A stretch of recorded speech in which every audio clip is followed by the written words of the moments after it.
Meeting to order of the Clackamas Fire District 1 Board of Directors per ORS 192.610 to 192.690 and per ORS 192.650. This meeting is being recorded. The video of this meeting will be placed on the Clackamas Fire website. Chief Charlton, any changes to the agenda? No, Mr. President, thank you. Okay. So we need to talk about the minutes, approval of the minutes from the last board meeting on March 15th. Did anybody have any comments or questions or concerns about the minutes from last board meeting? None. All right, good. Well, hearing none, then they will stand as approved as written. Rachel, public comment. Has anybody got anything for public comment? I did not receive anything prior to the meeting, Mr. President. If anyone is on the meeting now and has a public question or comment, you should see a raised hand at the bottom of your screen. So if you would like to have a public comment, if you can use the raise hand function, it'll notify us that you have a comment. If you are calling in this evening, you can do *9 on your keypad and it'll indicate a raised hand on our end.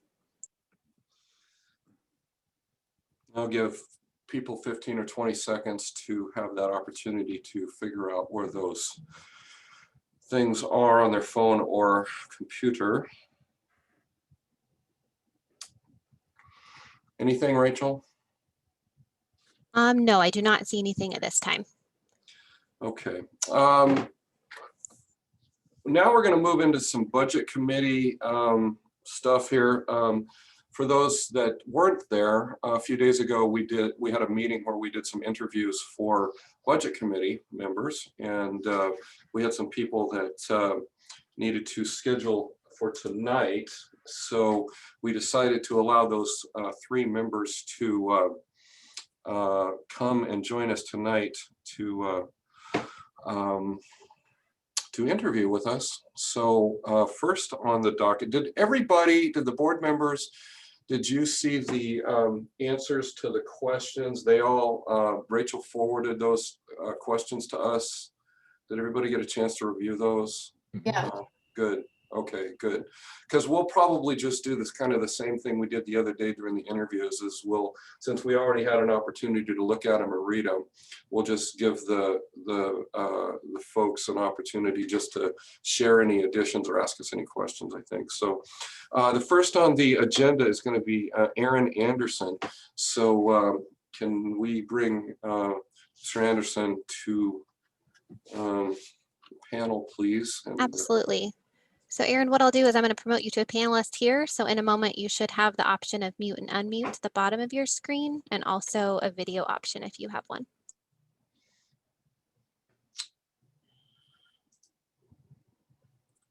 There he is. There I am. Hello. Hello. Yeah. Well, Aaron, welcome. Welcome to the board meeting. You bet. So we actually have your answer. First of all, thank you for applying for this position. We really, truly do appreciate you wanting to serve with the Clackamas Fire Budget Committee. And thank you for filling out the questions for the interview questions, because that's certainly a time savings thing. And we've all apparently read those questions, the answers to your questions. And so I wanted to give you an opportunity maybe to fill in any of the blanks of those questions, or talk about anything additional that maybe you left out on those questions. So. Well, certainly. Thank you. Thank you. It's good to be back. And this would be, if you decide to keep me around, I think my 3rd term on the budget committee. So a great opportunity, and I thank you for that. So I tried to be as thorough as I could with those 4 questions there, and try to plug any gaps that might have arisen just through the course of those four topics. And certainly just to rehash my background and what brings me here and why I'm interested here. You know, I'm 52 years old. I've lived in Clackamas County virtually my entire life. I live in the district now and have for the last 20 years or so. And as Jim Searing would attest to, I started my public service career back in the late 80s as a student firefighter here with the district. So it's always been kind of near to my heart to want to give back in some way, shape, or form to this entity, because it means a lot to me. And I'm still employed full time, so being a volunteer firefighter or something like that is really out of the question. And this seems like a good way to fill that gap for me. And I know it's not giving back a lot, but it at least attaches me to something, and it is important. And you know, it's important to me. It's certainly working in a public agency as I do. Anyway, I understand the process of transparency and how important it is to have public insight and public input to things like a budget, just to make sure that we keep every dollar where it's supposed to be and spend it wisely and account for it wisely and those kind of things. So with that in mind, I think hopefully I answered the questions adequately enough for you to understand my perspective on that and how important it is to just have one more set of eyes and one more perspective look at those kind of things, and to help guide you accordingly with maybe just that off the wall question that you might not have the opportunity to think of as a board member, just because I'm outside the loop and just, you know, a heartbeat away from knowing something different. So that's my perspective. That's who I am. That's what I do, and that's why I'm interested in this. And I'm hopeful that that rings true to you and is something you're interested in from my perspective. Well, Aaron, thank you for that. Does any of the board members have any follow-up questions or comments for Aaron? Yes, Thomas. Aaron, thank you so much for your contribution. I know you have been on the board, on the budget committee since I have been on the board, and your knowledge and especially your community perspective are so valuable for the fire district to get that input. And like you said, the transparency is very, very important to all of us, not only the staff, but also the board. But thank you for your willingness to contribute and support another term. Very welcome. Okay. Yeah. Any other board members have any questions or comments for Aaron? And Aaron, do you have any questions for us? I can't say that I do. All right. Well, thank you once again. We do have an action item later on in the agenda where we will be talking about all of you and hopefully making our selections to the 2 additional positions on the budget committee. So Great. Stay tuned. Okay. Very well. Thank you so much. All right. Thank you. All right. Thank you, Aaron. It was good seeing you again. Thank you, Aaron. All right, Jim. Thanks. You bet. Chief. See you later, everybody. Good night. Have a good meeting. Okay. Next up is Nicole Henry. So hopefully, once again, everybody had a chance to review Nicole's information that she submitted to us and get her promoted to a panelist. And Perfect. So Nicole, I'm going to go ahead and promote you to a panelist here. So again, you should have the option here in just a minute to mute and unmute on the bottom of your screen, and also have access to a video if you have one.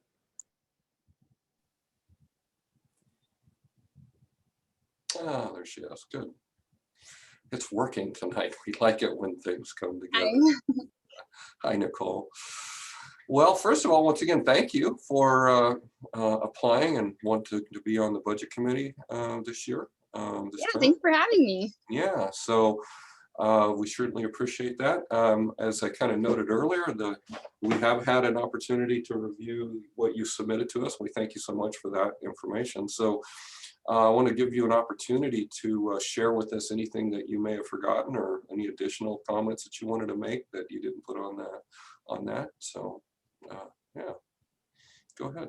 Yeah, okay. So I've never served on a budget committee or anything, so this will definitely be a first for me. But you know, I've been a stay-at-home mom for about 3 years now, and before that, I was a teacher for a Head Start for about 10 years. So I really do enjoy being in a public service position. I'm also in the Army as well. I'm a medic. So, you know, I really enjoy public service. It's been a calling of mine. And, you know, being a stay-at-home mom and also with COVID and quarantine, I just kind of felt, you know, shut out from the community. And then I was actually really excited when I saw this position. I was like, you know what? I think I'm gonna do it. I've never done anything like this, but why not? Let's try. Because I really appreciate the fire service. I would like to get back out into the community and do something. And I thought, what better way than try and serve on a budget committee? So, I'm hopeful that, this can be my in right now. I'm very excited. All right. Very good. Any of the board members have any questions or comments for Nicole? I do. Thomas? Are you surprised, right? Nope. Nicole, I read your bio and your question answers. Having 10 candidates for these two positions for our fire district shows how much the community support and value your input to the Clackamas Fire. Right. We, the board, feel greatly appreciated and supported doing what you're doing. So, and especially in these days of declining volunteers coming through with all the other aspects of, because I'm involved in many other aspects of community service and volunteer areas. So I see that, and I feel very proud to have this many candidates come through for this position. And thank you for applying and your support. Thank you. Yeah. Any other board members have any questions or comments for Nicole? Okay. And Nicole, do you have any questions for us? No, not at this time. Okay. Well, once again, later on in the agenda, we'll be making our selection. So yeah, so thank you once again. Okay. Thank you so much. Have a great night. All right, bye now. Bye. All right, next on our agenda is Tim Powell. And I'm sure we all had a chance to read Tim's stuff. Actually, I should bring it up here.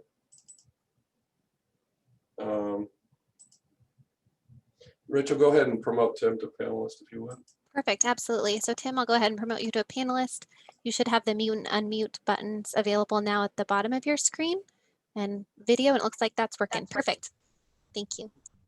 Okay. Hi, everybody. Hi, Tim. So, well, thank you for being here. Thank you for your application to the Budget Committee.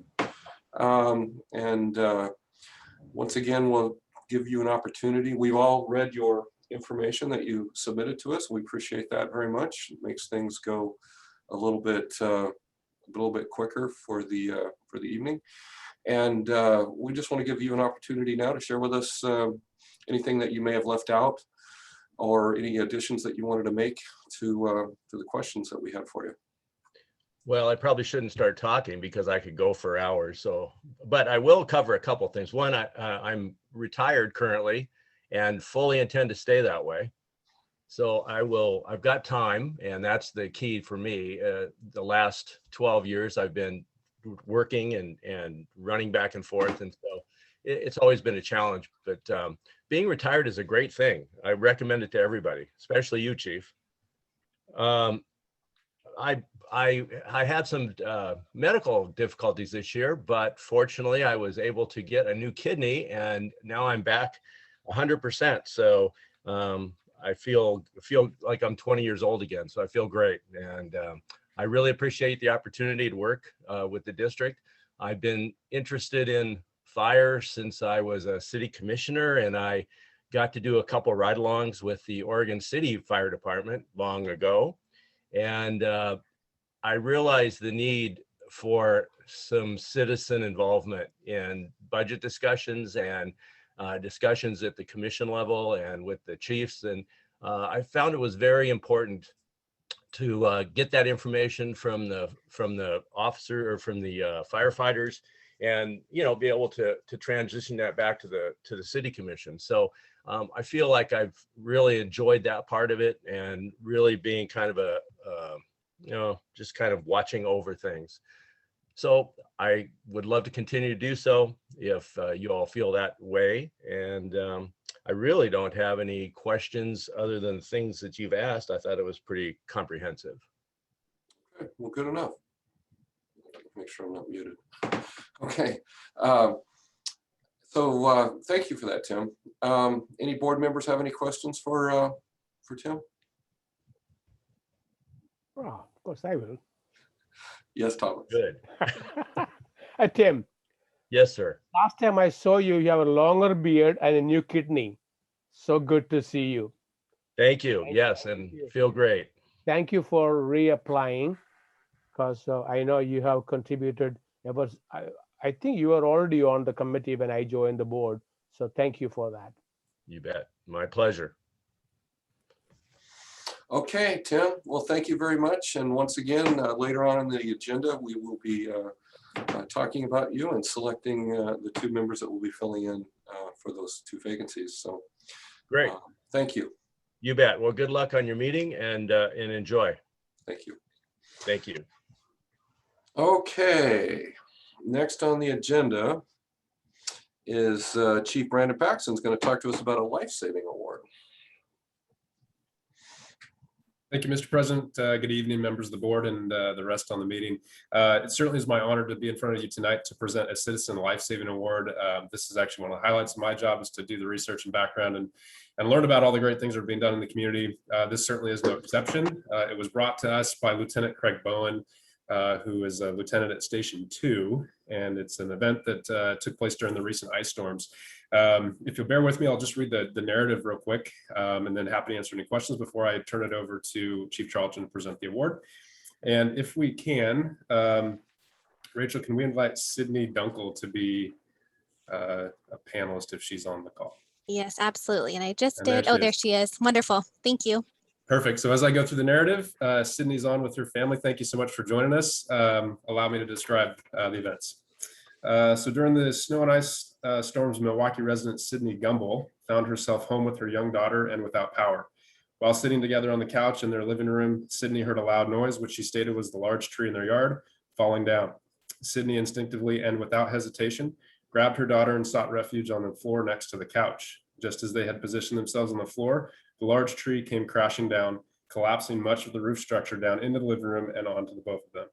Sydney used her body to shield the child in the void space created by the couch, keeping her unharmed.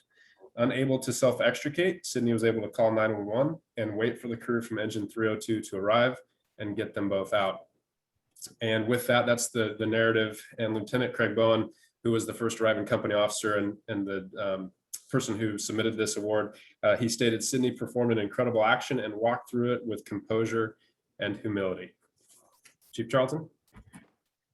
All right, thank you, Brandon. Good evening, Mr. President, members of the board. Sydney, so great to see you. So tonight, as Brandon said, we have the Clackamas Fire District No. 1 Citizen Life Saving Award. I'll read you the narrative, and then since we're not in person, I'll show you what you're going to receive, and we'll make sure that you get this special award. The Fire District recognizes Sydney Dunkel for her quick actions to keep her daughter safe when a large tree fell on their house. The selfless action and swift thinking of Sydney directly led to their lives being saved. So Sydney, on behalf of Clackamas Fire District No. 1, it's an honor to provide you the Citizen Life Saving Award. Congratulations.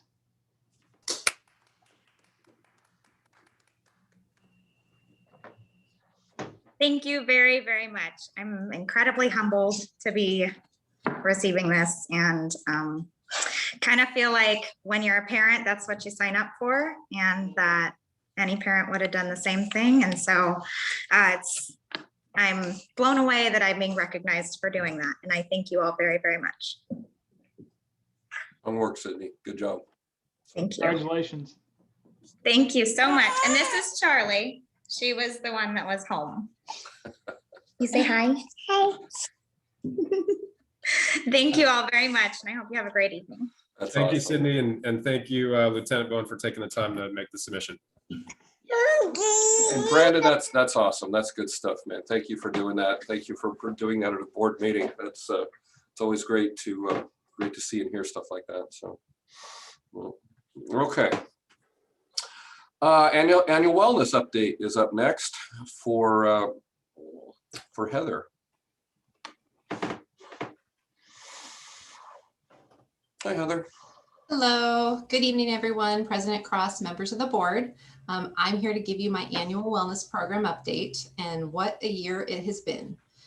Just like everything else, our program had to shut down all of our on-site services for the majority of the year, which included our annual physicals, our fitness testing, our athletic training services, and wellness talks. So even though it was an unusual year, I'm going to briefly go over our accomplishments, the services we were able to provide, and what's ahead in 2021. So Rachel, if you'd switch the slide, please. So obviously COVID, the response and the health and well-being of the fire district. So since last March, the top incident objective from Chief Charlton was to protect the safety, health, and well-being of our staff and the community that we serve. As a wellness team, we played a large role in meeting this objective for our internal employees and volunteers. We coordinated peer support, we tracked COVID exposure reporting, followed up after positive COVID exposures in the workplace. We kept up to date with all of the Oregon Health Authority, CDC, and OSHA guidelines and rules. Provided a variety of resources, including how to find COVID testing. Provided OSHA required COVID training, as you all probably remember in December, and served as the health and safety officer on the incident management team. The next is our COVID vaccinations, and I know I could have included that with the top one, but coordinating, the internal vaccinations was a huge undertaking. The entire wellness team worked with our EMS department to ensure every member that wanted to be vaccinated was able to be. The internal vaccinations went very smooth, and we were able to meet the requirements of the Moderna vaccine, including all of the storage requirements, entering all of the vaccinations in the statewide immunization tracking system, and ensuring doses weren't wasted by scheduling appropriately. And at this time, 69% of our employees and volunteers have been vaccinated.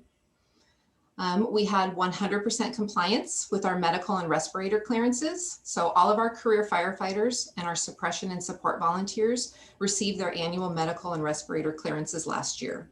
That keeps us in compliance with OSHA and follows NFPA standards. And I didn't really realize this was an accomplishment until I talked to some of the other fire agencies in Oregon and Adventist Health.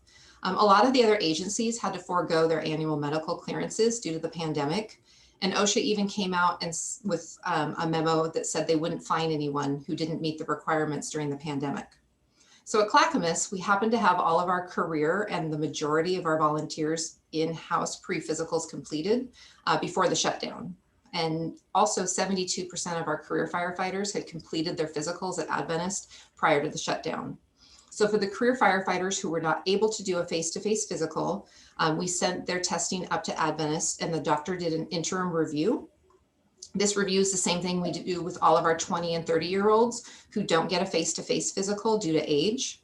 And after the review, if the doctor had a concern, we would have sent someone up there even though it was a pandemic, but we did not have that happen.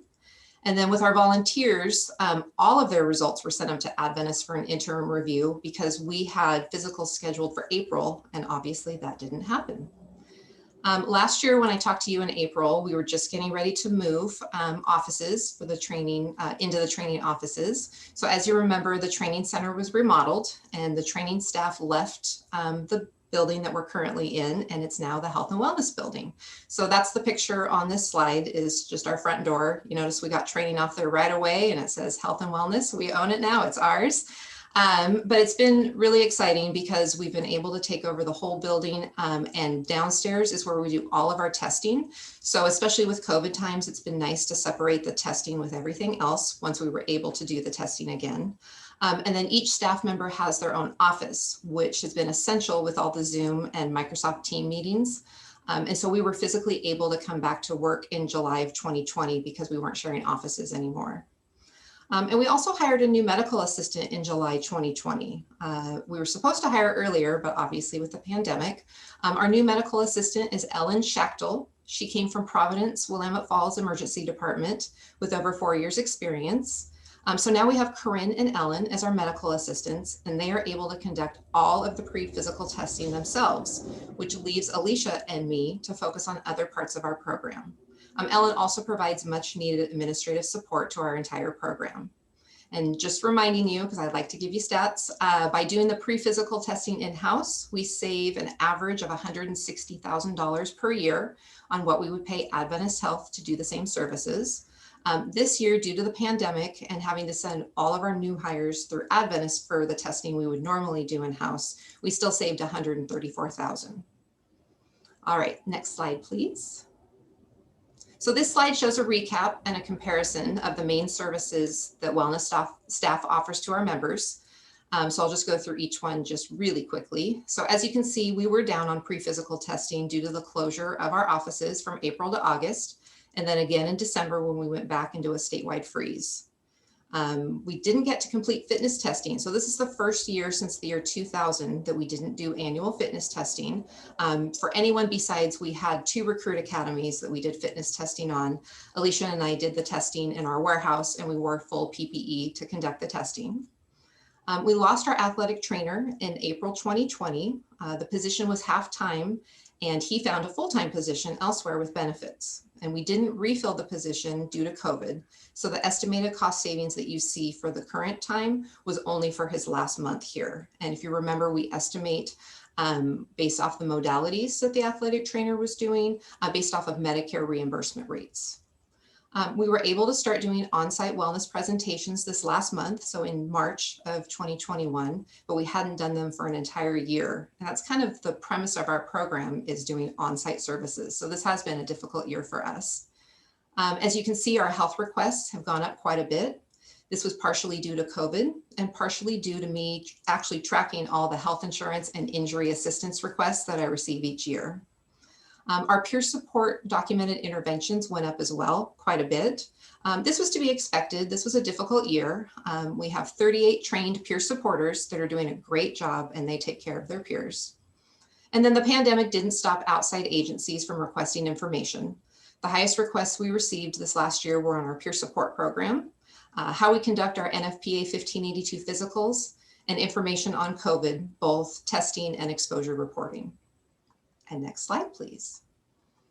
So looking forward, I don't have a lot of data to show you this year because we don't have a lot of data. So looking forward, we're really excited to start doing our wellness services on site again. Resuming normal services, our on-site presentations, and our fitness testing. That's what we're most excited about. With the addition of Ellen, our new medical assistant, we have more capacity to do proactive programming rather than just doing the testing. So specifically, we will be providing more follow-up after wellness testing to offer guidance and resources for individuals to improve their health. So we're going to start with a program for those with borderline or high LDL cholesterol, those with pre-hypertension and hypertension, and anyone who is not in tier 1, which is the healthy tier for our submaximal treadmill test that we do in-house as part of our fitness testing. I've presented to you before about Tactical Athlete. In the last year since I've seen you, they changed their name to Rebound. So that's why it has both names on there. From now on, I will just call it Rebound. And if you remember, they're the company who provides expedited injury care by having a network of culturally competent orthopedic providers that will see our members within 1 to 2 days of their injury. We started with them in July of 2019, but we've only been able to use them for off-the-job injuries because they had to work through Oregon workers' compensation laws. They are not based out of Oregon.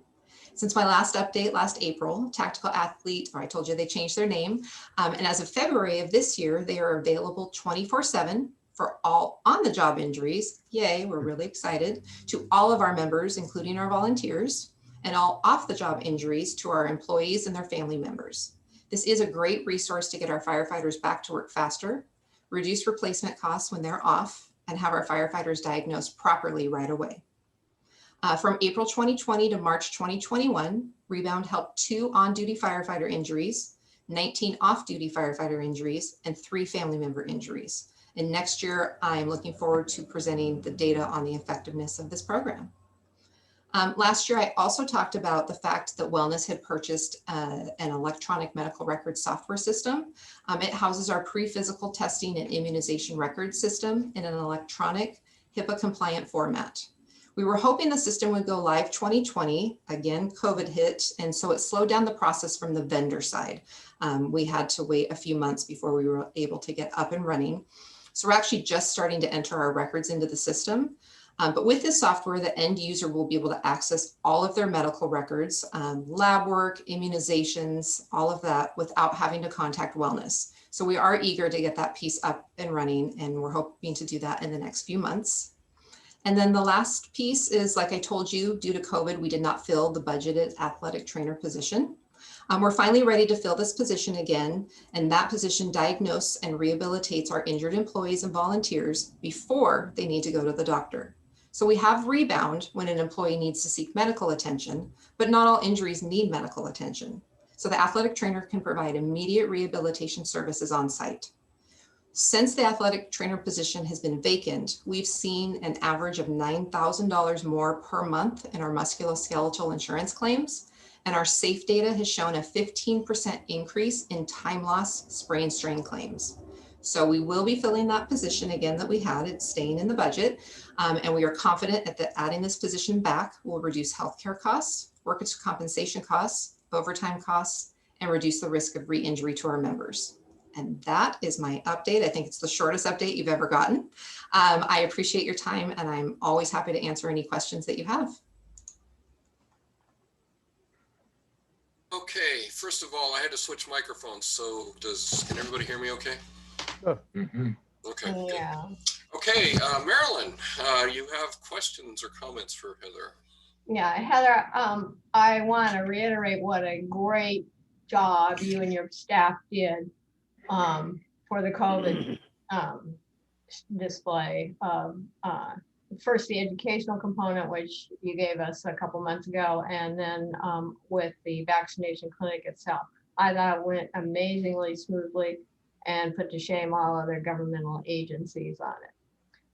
Second, do you see any long-term changes in your delivery of services in wellness based on what has occurred in the last few months in the introduction of more telecommunication components? I'll answer your question in a second. Thank you very much for the compliments. And I do want to say the COVID vaccination clinic, the drive-through, that was all the EMS department. Wellness assisted with that. We did a lot of the internal. So I do want to give kudos to Amy Jo Cook, Mike Verkes, Josh Santos, Josh Yerke. They all did an amazing job with that. To answer your question, if we're going to change services, we have had, whether it was GoToMeeting or Zoom or different applications for a while, and we've been approached by different departments at Clackamas Fire to see if we could reach more people by doing virtual. At this point, we do not plan on doing that. We feel like getting on site, being with the people when we do our talks, when we do the testing, they get that individualized follow-up. So right now, Alicia's doing a talk on work-life balance. And every talk is different, no matter what wellness talk we do, because it depends on the participants. And so we found, we did a few peer support things via Zoom, and we found people weren't as responsive because we have the AVIDs in the station, so they have a big TV screen. And so you're talking to an entire group on one screen versus having this format like we have for the meeting.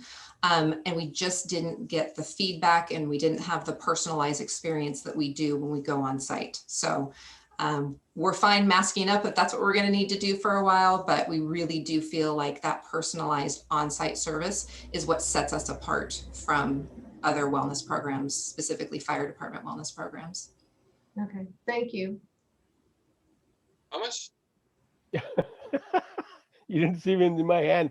Now, Heather, my question is, why did we not fulfill or find the athletic trainer, or we couldn't find them, or is it because we are not looking? We weren't looking because of COVID. So because of COVID times and having someone new come in and they are in people's faces doing their services, we just didn't feel like it was an appropriate time to fill that position. So I know we're back in high risk as Clackamas County, but things are starting to open it up a little bit more. And so we are excited to move forward and fill at least the halftime position, if not more. Well, thank you. And then the work-life balance, that has become a very hot topic in the media, social media, as well as in the employment fields. Can you tell us a little bit about the work-life balance? What does it mean? Well, especially as firefighters, because a third of their lives are spent at work, making sure that they can disconnect from work, have friends, family, people that they can count on, go do fun things with it. It's not just work, work, work. And this is from someone that's married to a firefighter from Clackamas County. So work-life balance is not the easiest, I will say personally for me. But it's been a really good talk. It's a 30 to 45-minute talk that Alicia says has been going an hour to an hour and a half because the crews, well, for one, are excited to have her back out doing talks, but two, it's definitely a topic that resonates with them, especially after everything we've been through the last year. In the last few, maybe a couple of years or more, that work-life balance has become a very sensitive subject, and more companies are paying attention to that. So I'm glad you are aware of it and ahead of the curve. I congratulate you for being on the cutting edge. Thank you. Yeah, Jim. Hi, Heather. Hi, Jim. Excellent work as always. I appreciate all the data. You and your team always do a great job. I just had one question. I like your concept of employees and members being able to access their records going back. Does it go back far enough for retirees? Because I've actually, as you know, had to access a few things, over the last few years, or is it really just current members? Or will it go back far enough that retirees could access it if they had to go back and look at, what was my weight or my blood pressure, 15 years ago? So currently right now, we paid for enough licenses for our current employees, but as they retire, they become inactive, but they will still do that. Once we get everything up and running, then we're looking at our active retirees who still come in for testing and access services and are looking at options for that. So to be determined, but for right now, no.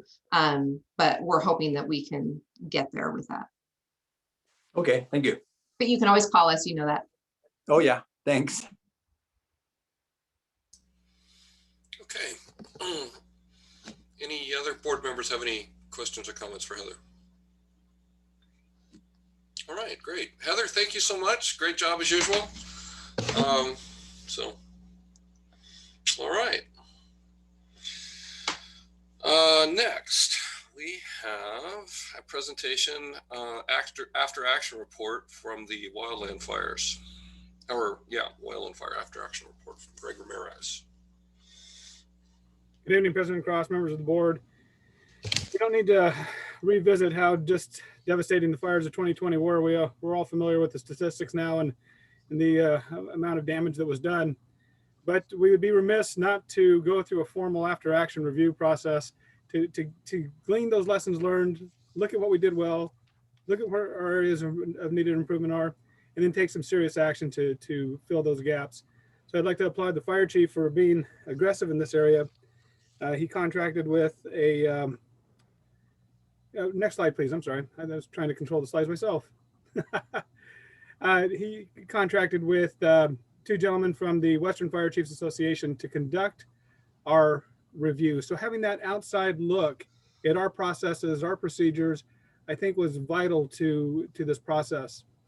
Now, I don't want to insult anybody by reviewing what an after action review is, because I think we all do, but I think it's important that we do revisit it so that we understand the importance of the process and how it can shape the way we do business, change the way we do business, better protect our community, and better protect our firefighters. So an after action review is a structured review, a process for analyzing what happened, why it happened, and how it can be done better by the participants and those responsible for the project or event.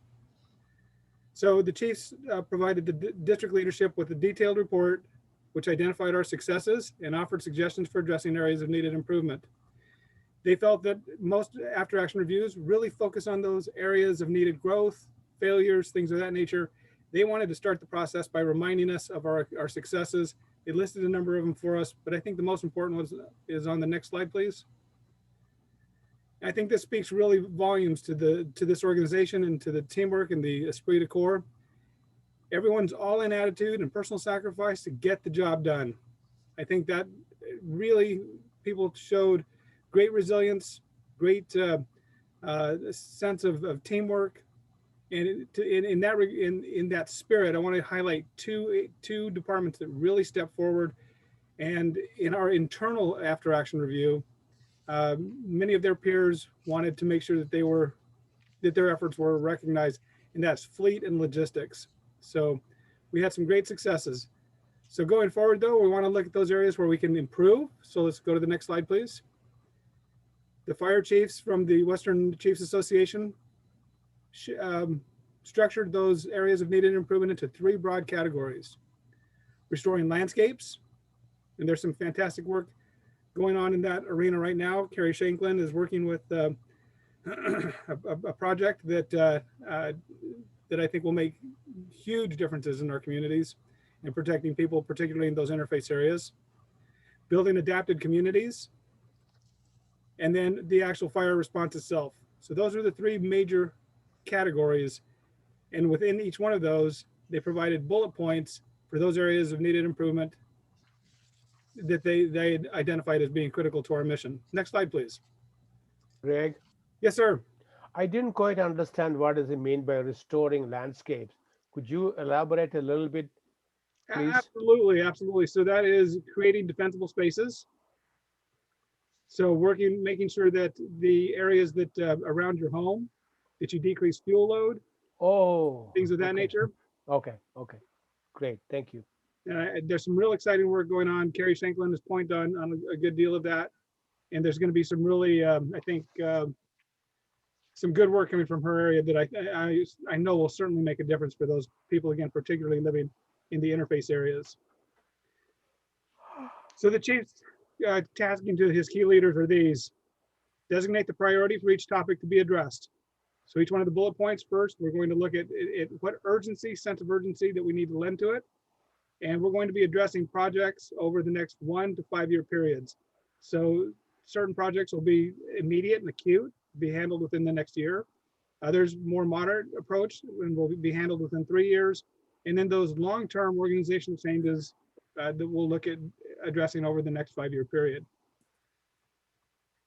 So nobody works in a vacuum. We'll be doing this in a team approach. So the chief has tasked his key leaders to develop teams to address those issues. So taking a more team-oriented aspect to it, or approach to it, I think is important. Develop a timeline with specific milestones. That's what I'm working with our key leaders right now, is I'm reaching out to each one of them, and we're going to look at each one of those areas of needed improvement, and we're going to look at those timelines and help them reach realistic goals, and then define those milestones that will help them stay on task, if you will. And so it'll give a reportable thing. We'll be able to say, you know, a particular key leader will be able to tell the fire chief where he or she is in the process and what their prospects are for meeting their own, what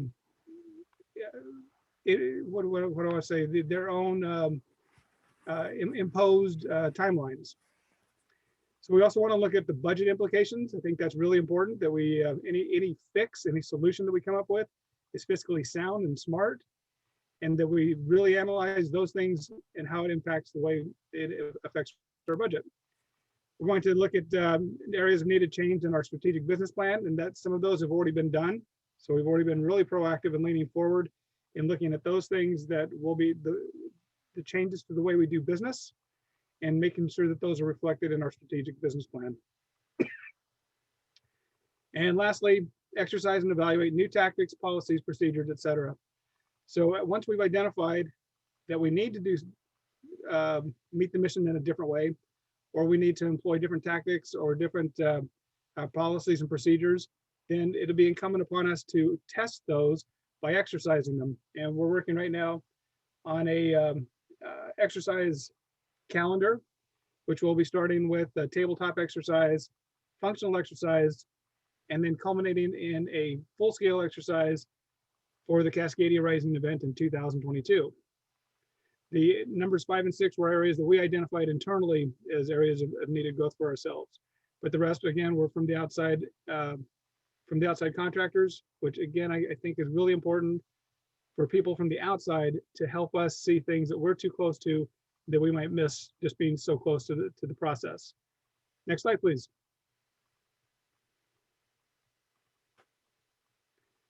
So that is our after action review. Again, to reiterate where we're at in the process is I'm circling back to revisit with each one of the key leaders and develop timelines and milestones for each of their projects. So in the not too distant future, we'll have a we have a tool to collect their inputs, their data sets, and then also to track their progress in meeting those self-imposed goals. So I think we're definitely on the right track. I think good things are in store for us. We have a solid team that has demonstrated the ability to meet the mission even under the most critical of situations. But now taking these after action review lessons learned will make us even more, I think, good things are ahead for the district. I'm happy to answer any questions. Okay, any board members have any questions or comments for Greg? Thomas? No, Jay, I have no question. Oh, I okay. already asked my question to him. Oh, okay. Anybody else have any questions or comments for Greg? All right, Greg, nice job. Thank you very much for that presentation. Okay. Next up is Chief Nick Brown is going to do a presentation on an IGA with Sandy Fire Department. Chief Brown. Thank you, Mr. President, members of the board. I appreciate the opportunity to be standing before you to talk about this Sandy IGA. So what you're going to see before you is a Sandy IGA, which is just continuing the services which we've been providing to Sandy regarding training and command and control, with two new additions. And the addition that I'll be speaking to here on this PowerPoint has to do with the joint staffing venture of Station 18. And then the other addition is, which you will see in the IGA agreement, is fleet services. So I'd like to spend the next little bit going through the joint staffing at Station 18. Rachel, if you'd please move the slide forward, please. In February's interagency meeting, the interagency group discussed future possibilities of collaboration with Station 18.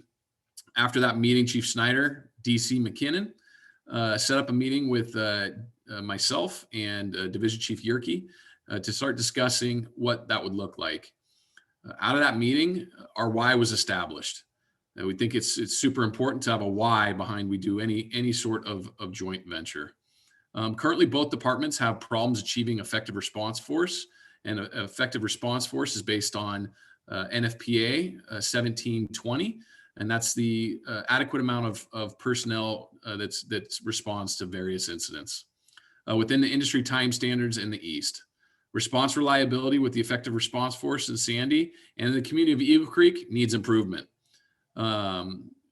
We are trying to achieve 24/7 coverage for the community of Eagle Creek with an ALS engine company. Currently, we've done a great job with our volunteers and staffing it with a 2-person squad, but that's been a BLS unit. 24/7 second due response reliability for Sandy Fire District.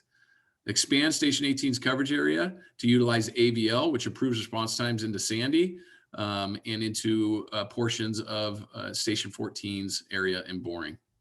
Establish improved coverage for simultaneous incidents in Sandy, Eagle Creek, Boring, as call volumes and the amount of on-scene time are only increasing.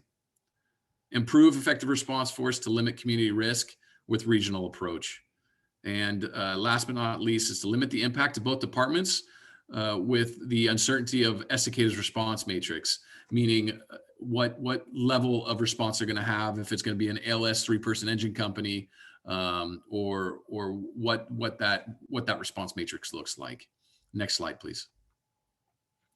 How are we going to get there? Sandy Fire currently has identified budget funds to support this direction in their current budget.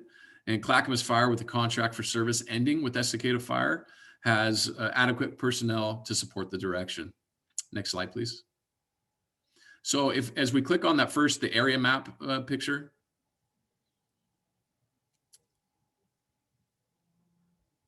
Just to give the board a quick understanding of the boundaries. If you could just zoom into that 18 area slightly, Rachel.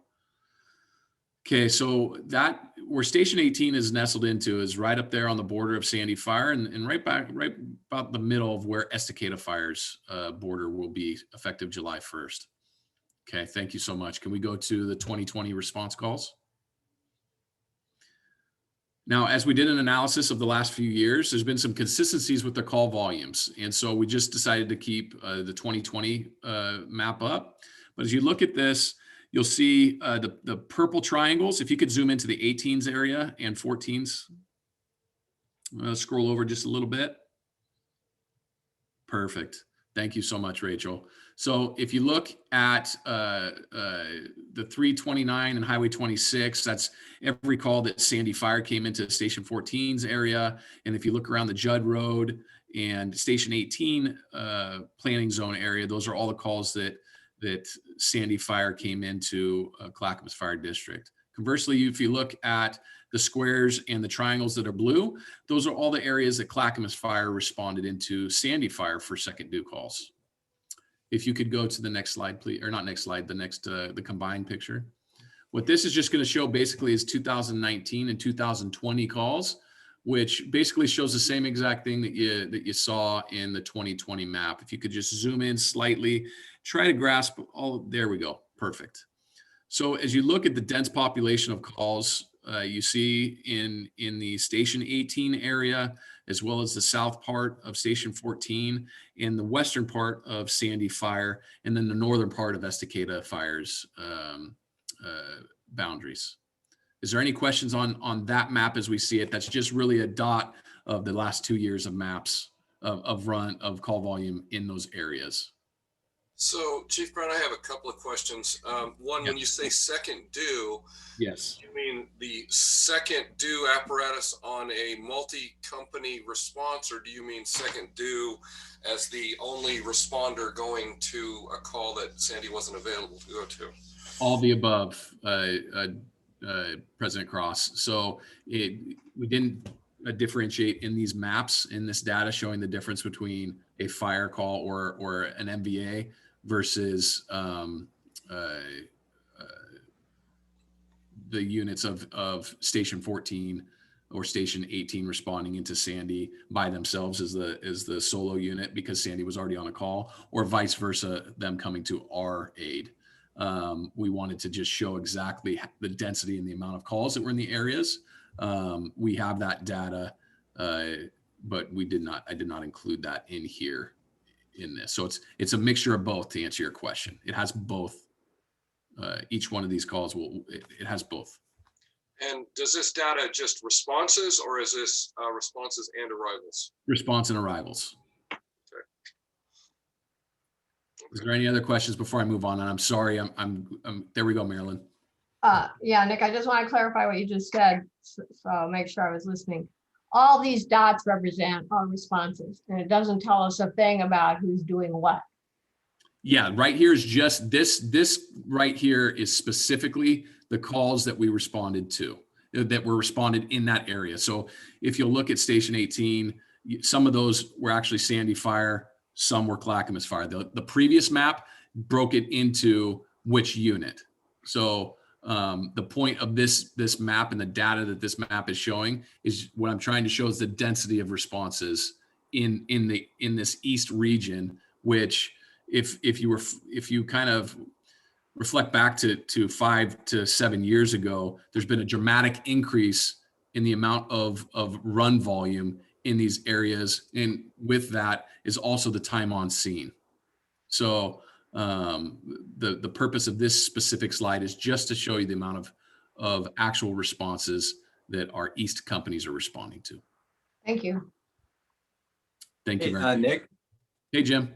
Can you go back to the map that shows each district going across the boundary? Yeah, sure. 2020. Thank you, Rachel. I think it was.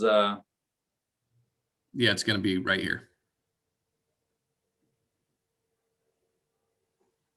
Yeah, that one.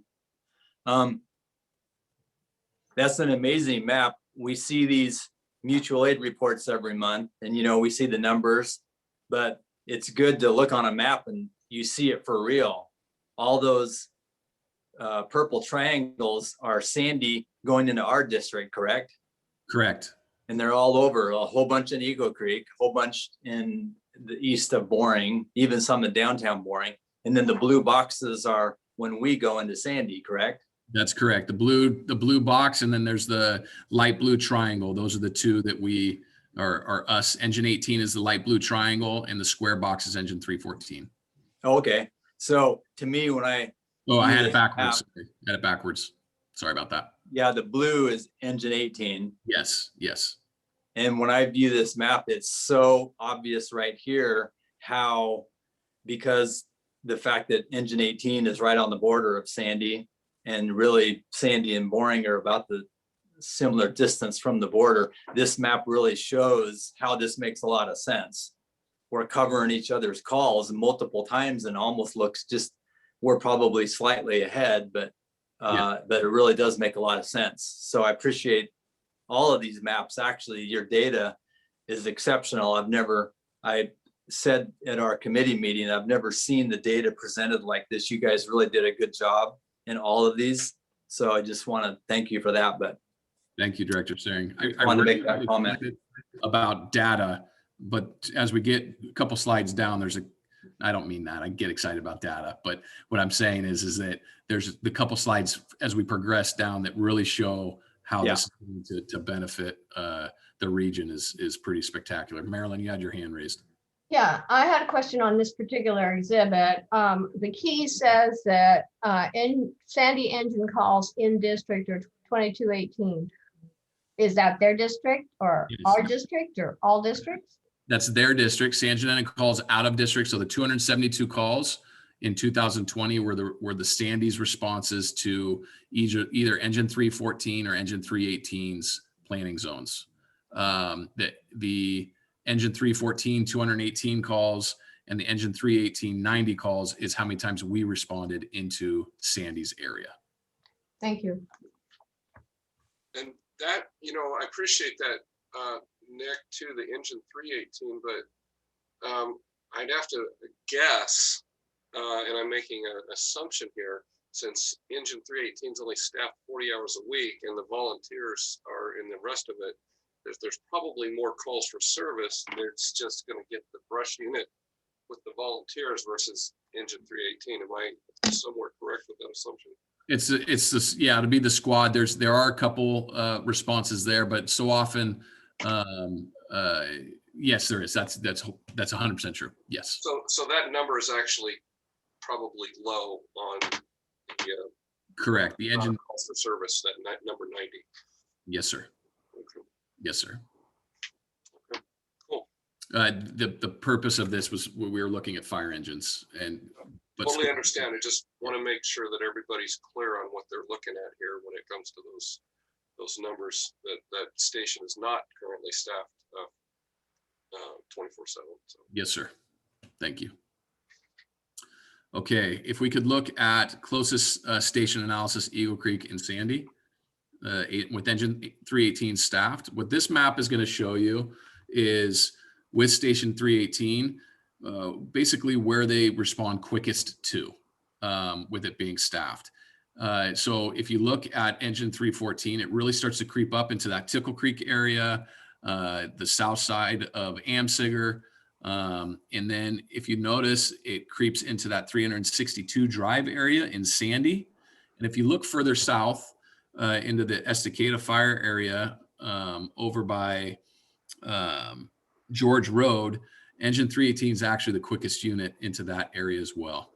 And so as you look at a response matrix of where engine 318 can get to that covers Clackamas Fire, Sandy, and Estacada, it's a good strategic place to staff a response apparatus.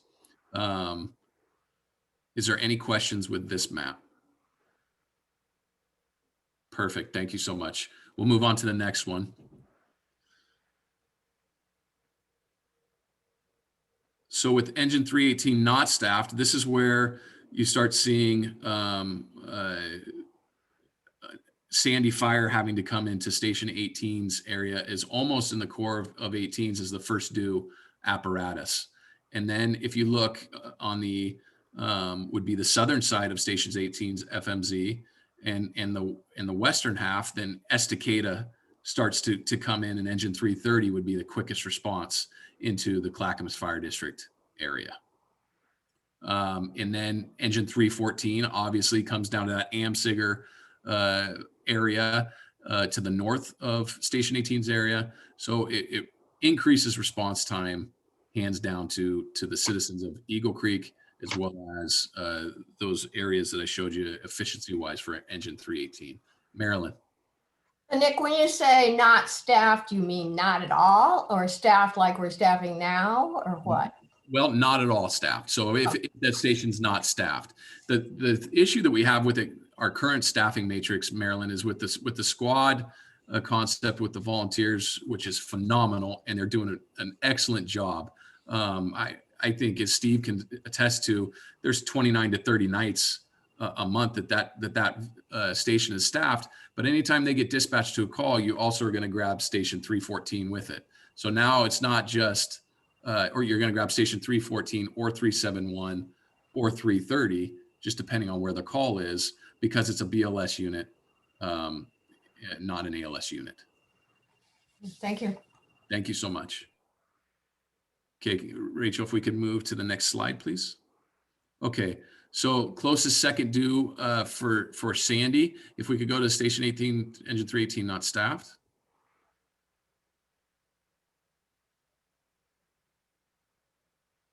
So if you look at this map,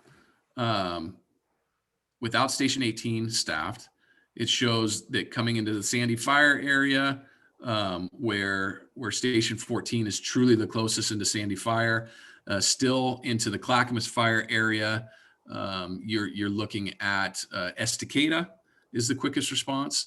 But I want you to pay close attention to the greens and the blue and the yellow and the orange as we start looking forward at the next maps that are located on the road. That's response times. Can we go to the next map, please?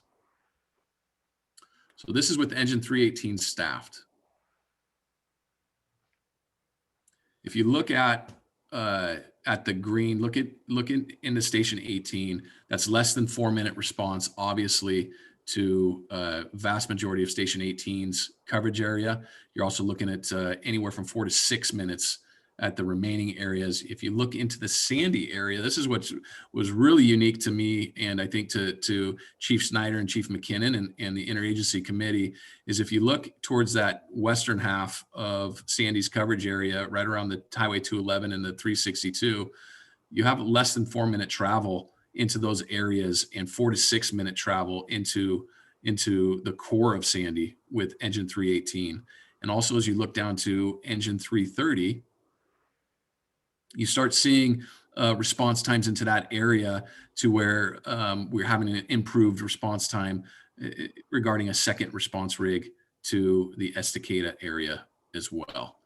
And if you look up into the boring section, it's the same thing all the way up into Kelso Road, up into Ritchie Road, and all the way up to Amseger, which is currently slower response times in the event that Station 14 is on a call already. Is there any questions with this map? Jim? These maps were particularly stood out for me because if Station 18 is staffed, it's obvious it's 1 to 4 minutes in that whole Eagle Creek area. Yes. And it's the same in the Sandy's district, so that's obvious. But what really stood out to me is if Station 18 isn't staffed, like it's not staffed on Fridays, it's not staffed on Saturdays and Sundays during the day. Sometimes I believe the volunteers do 24-hour shifts, but when it's not staffed, you're comparing in the Eagle Creek area 1 minute to 8 to 10 minutes. To me, that's not acceptable, because we do need 2 units in a lot of cases for codes, for motor vehicle accidents. There's a lot of calls that require 2 apparatus. Brush fires. When Station 18 isn't staffed, it's 0 to 4 minutes. When it's not staffed, it's 8 to 10 minutes. To me, that's unacceptable, because we're having to rely then on Sandy and Boring or the unit from Estacada. So to me, if we have the ability to do this map alone when you're looking at the second due, makes a lot of sense to justify it for both districts. It's good for Sandy too. So I just wanted to make that point. You know, and I appreciate you bringing that forward, Jim. It's imperative with, especially in that area, you look at our wildfires, you look at our structure fires, and I don't know what it is about the Eagle Creek area, but it might just be Battalion Chief Tony Cordy as well. But we tend to get a lot of working fires out there. And so having this as a staffed company, engine company is pretty crucial. Marilyn, you had your hand raised. Marilyn, you're muted.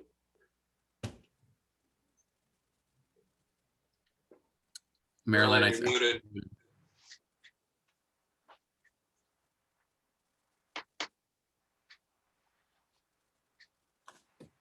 The woes of Zoom. I wonder if I can unmute. Just a second. There All you right, There she sorry. So, Station 371, 18 not staffed, Yes. shows the green and blue response times into the Station 14 area very positively. That's when 18 is not staffed. And when 18 is staffed, the response times erode there to 8 to 10 minutes. How is that possible? I'm going to have to look at that map and see exactly what would you? Yeah, if you take it, you don't have to do it right now, but the comparison in the second two analysis between when 18 is staffed and when it's not staffed, it seems to me incongruous that if 18 is not staffed, how does that improve the response time? I guess we're not going anywhere else. I don't know. No, with 18's not staffed, it does the exact opposite. So it might be I'll have to look deeper in that map, and I'll look into that, Marilyn. I'll get back to you on that. Thank you. Yeah, I didn't see Station 371 18 not staffed map. What I was going to do is the next before this. Yeah, I was going to go to the Estacada map next. Oh, okay. And do that as not staffed because it shows the exact same map as or at least it should. If that's okay, if I could go to that next map and see because if it's not, then likely Maryland, it's let me just dive in and look at this one.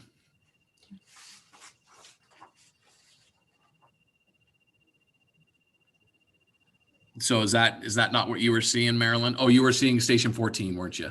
No, this is 330. Okay. I was talking 371. Okay, I'll go back to that map after we do this one, if that's okay. Okay, that's fine. If you look at Station 18 not staffed and looking into the Estacada area, where before you saw a bunch of 6 to 8 to 8 to 10 minute responses into Estacada, now there's in the event that engine 330 in the future is out on a call, there's a significant delay getting out to engine 330. Now, understanding that's not going to be part of the fire district, but it's something that we still need to consider moving forward when somebody calls 911. If you look at Station 18, you'll notice that if you zoom into the Station 18, please, Rachel. If you notice all those areas that were green and blue are now orange or yellow or orange or non-existent. Because engine 371 is now the first due into portions of 18s as well as Estacada's engine 330. So that decreases the response time into that area. Rachel, would you please go back to the slide that Marilyn's speaking to, not staffed, engine 318 not staffed.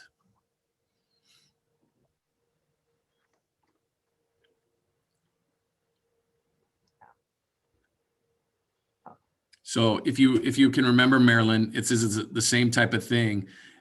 In 18's area where it used to be green and blue, now it's longer response times because engine 371.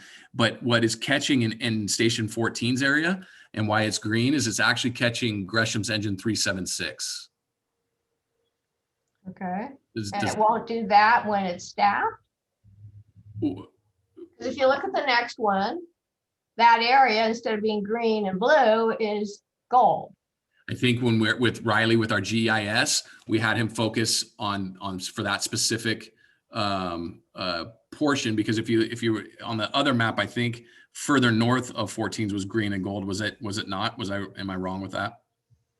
If you look at further north. On which one, the not staffed?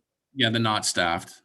Yeah, it's gold if you go east of 352nd. Yeah, exactly. So But it's not colored at all on the yeah, so staff. now it's blue.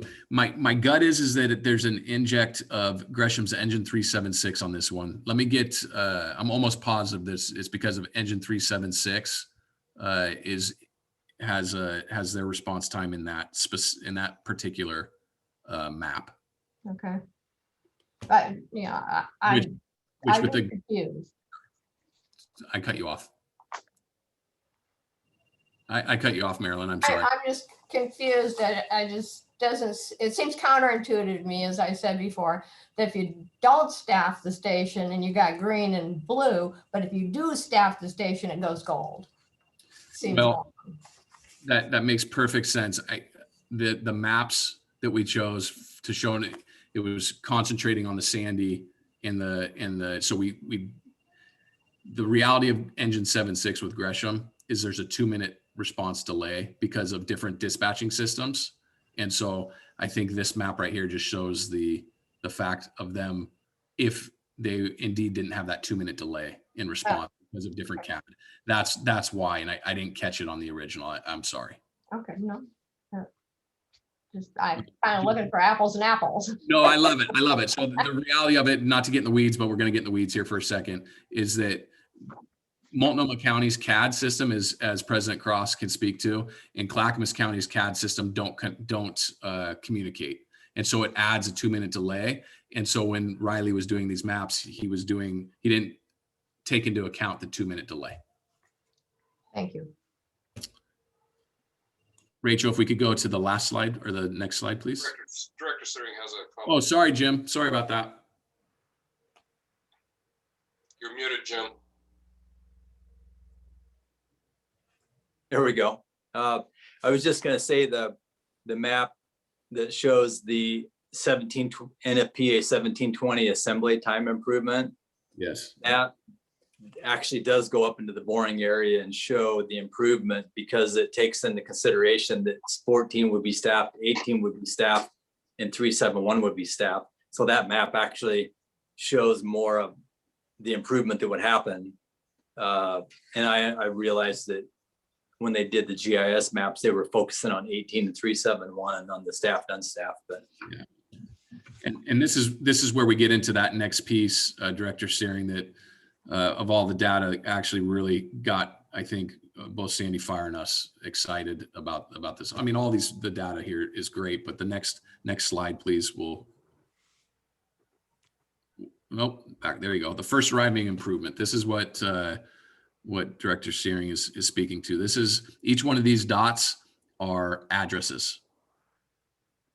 So if you look at it, the light yellow is, we go up to the key real quickly, just so is anywhere from a 10-second to a 2.5-minute improvement. Blue would be 2.5 to 5 minutes, and green is a greater improvement of 5 minutes. So this is just for one single engine.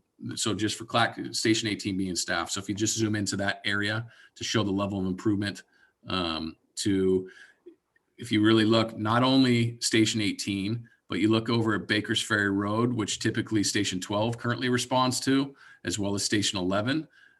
Station 18 actually can get to that area with an improved response. In the Wildcat Mountain Road up into Sandy, you're looking at a 2.5-minute response improvement. In the Station 18 area, it's just absolutely impressive, the amount of improvement as far as time into that area.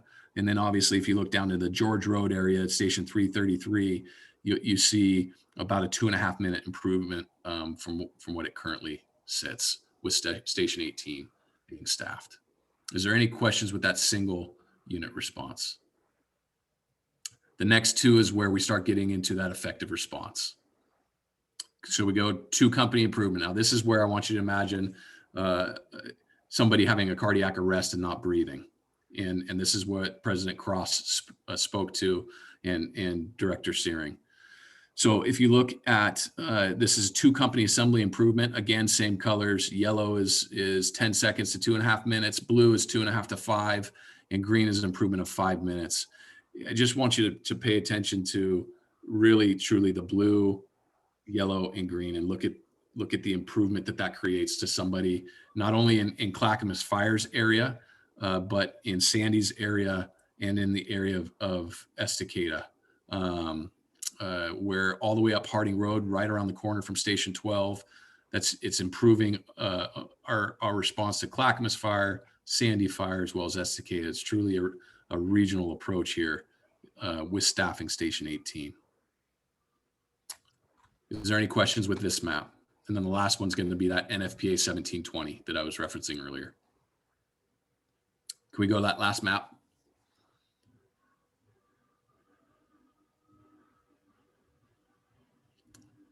Now, this is going to be your effective response force of 10 to a working structure fire or anything along those lines. And if you'll notice, you'll see an improvement into Station 14's area, a great improvement into Station 371's area, a very good improvement into the Station 18 area. But looking into that Station 12 in Springwater, Harding Road,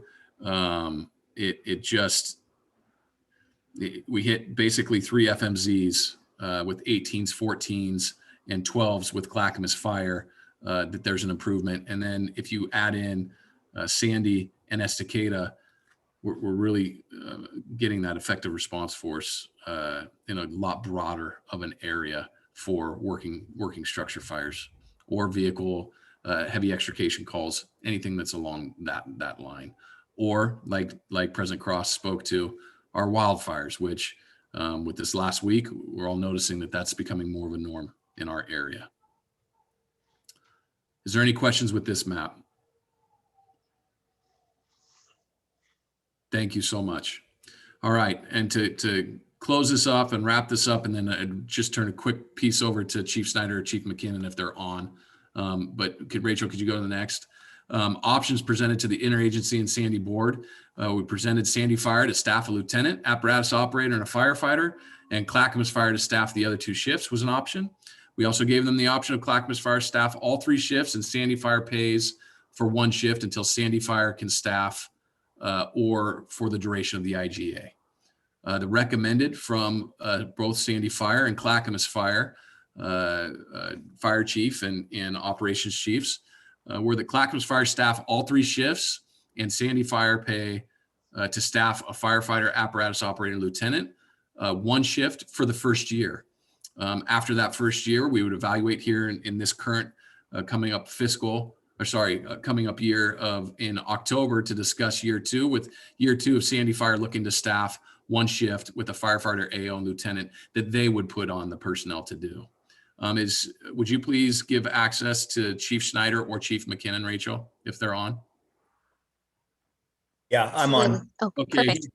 So Chief Snyder they had their board meeting this morning, and Chief, if you would just be able to touch on that piece, and then also anything to add with the presentation, that'd be grateful. Sure. Thank you, Chief Brown. And you know, I thank Chief Charlton too, because he had this vision many years ago that we discussed this. And thanks to the board of directors.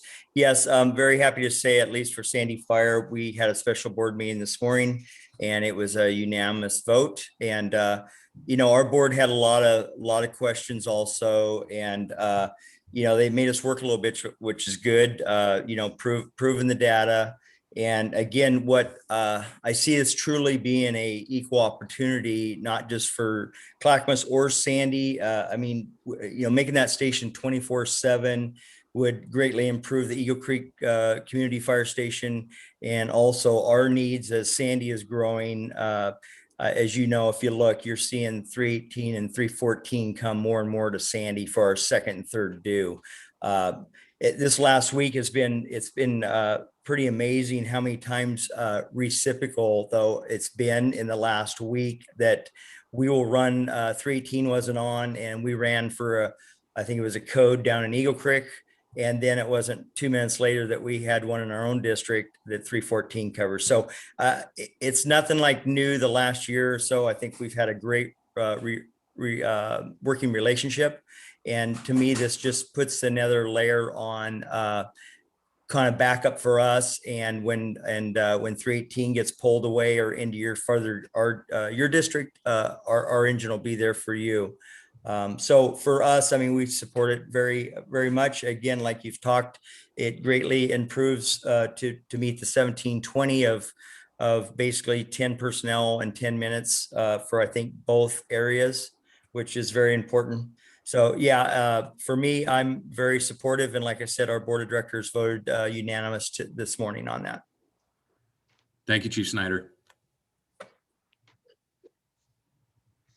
Nick, I have a question for you, and Yes, sir. or Chief Snyder. So we talked about response times, which is great, and that's really service delivery is what we do. But I want to know what your guys' perspective is as the relationships of our firefighters as we move forward in potentially sharing the station with two different cultures. Is there what do you foresee any challenges? And maybe I know Andrew's going to be on this here. Maybe it's a question for him when it comes to labor.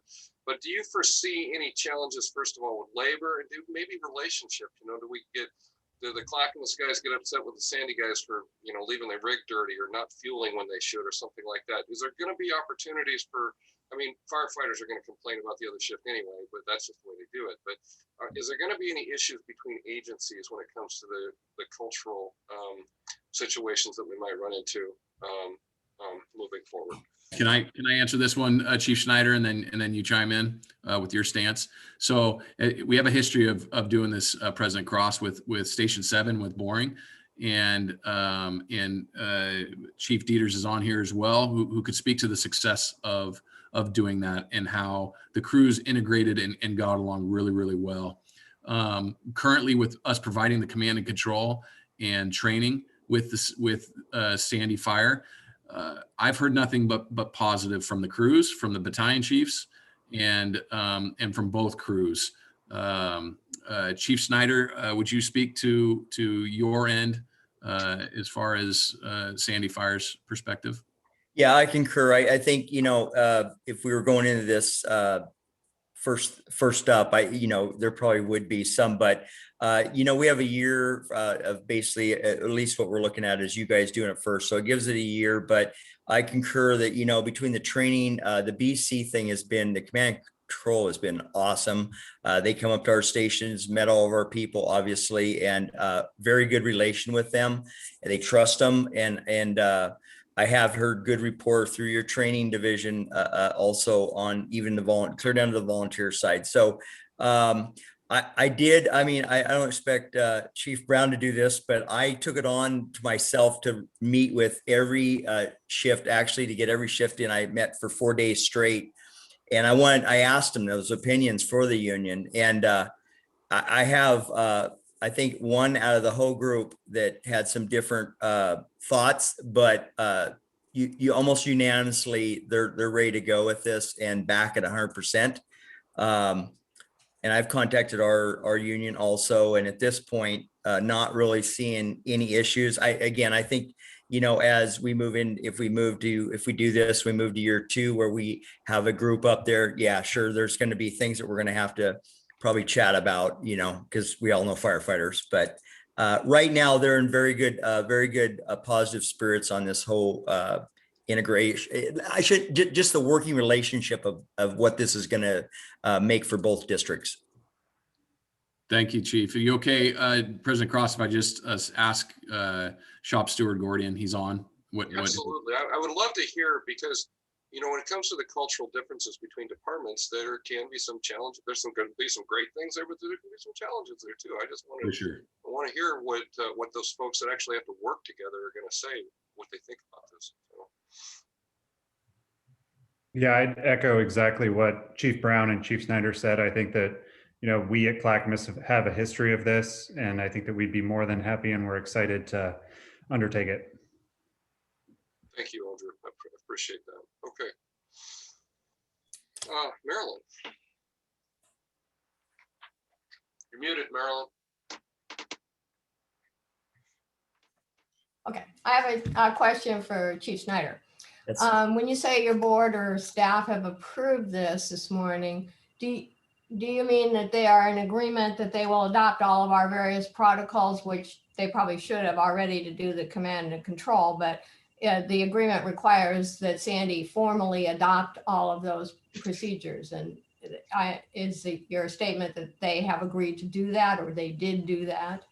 Yes, we have done that with command and control and training. We have, there's still, and you can either Chief McKinnon's on here or Brown could answer that, but I know as far as command and control, operational hose loads, all the training portion we have adopted to follow. Okay, thank you. Okay, well, Chief Brown, what else? What's next? So what's next is that we would seek the board of directors to approve the IGA as presented, with Appendix A being training, Appendix B being command and control, the new addition of Appendix C, which is Station 18, joint staffing, with the first year being paid by Sandy Fire to Clackamas Fire, with Clackamas Fire staffing it.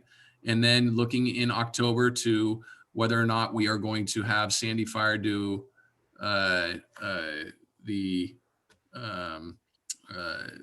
staff on their own, which is what I believe that they are moving towards doing.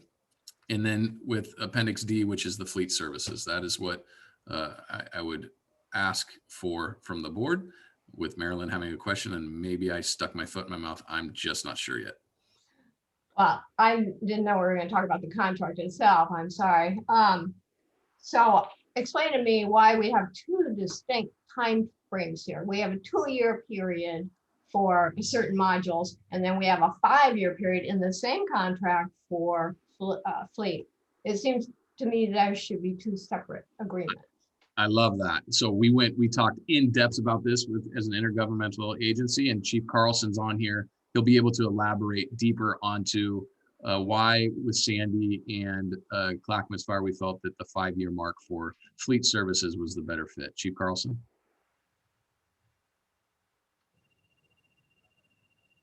Maybe not. There he is. Yep, I'm here. Basically, we felt that it would be best for long-term, whether there's a contract with the fire district for services, to continue with the fleet. So that's going to happen either way. Well, the challenge I have with the fleet services scope of work is that it's internally inconsistent and refers to sections that don't exist in the contract. So I think it needs some cleaning up before I would be willing to approve it.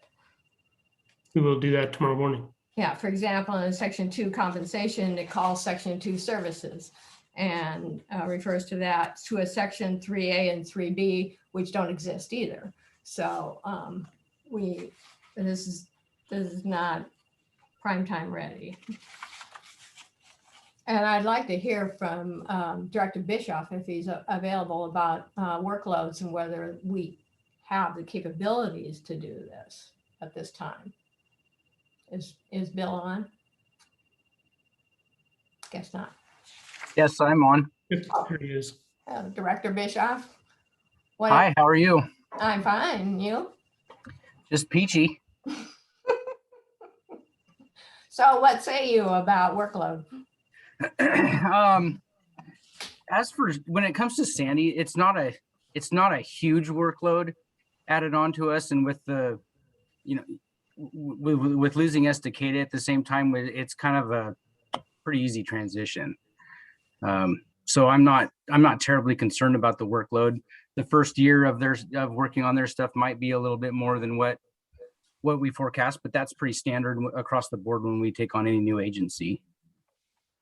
So have you reviewed or looked at or inspected the equipment that's listed on Exhibit A to schedule up to Appendix B so that you know whether your people can handle those types of things? I mean, there's a couple old Freightliners. And, Yeah.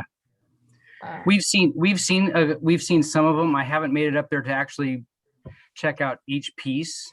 We've been a little busy with everything else as well, but that's, you know, my guys have seen a couple of them, and I guess just being familiar with most of them and just listening to stories that Chief McKinnon has talked to us about, and we're aware of the condition and the need. Okay, thank you. Okay, so Chief Brown, you need to walk me through these numbers. I cannot in any circumstances get these numbers to add up to $753,346. Nick, you're muted. Hey, buddy. It's my first time. All right. Okay. Let me pull this up really quickly here, just so I get the exact numbers. And I guess I kind of was under the impression that the costs were what the costs were, and that this was not a fixed price contract, but maybe I'm wrong on that. Give me one. So here we go. Okay. So the command and control is, well, we'll start at Appendix A, right? So Appendix A, the fixed cost for Appendix A is $95,680 per year. Right. Okay. So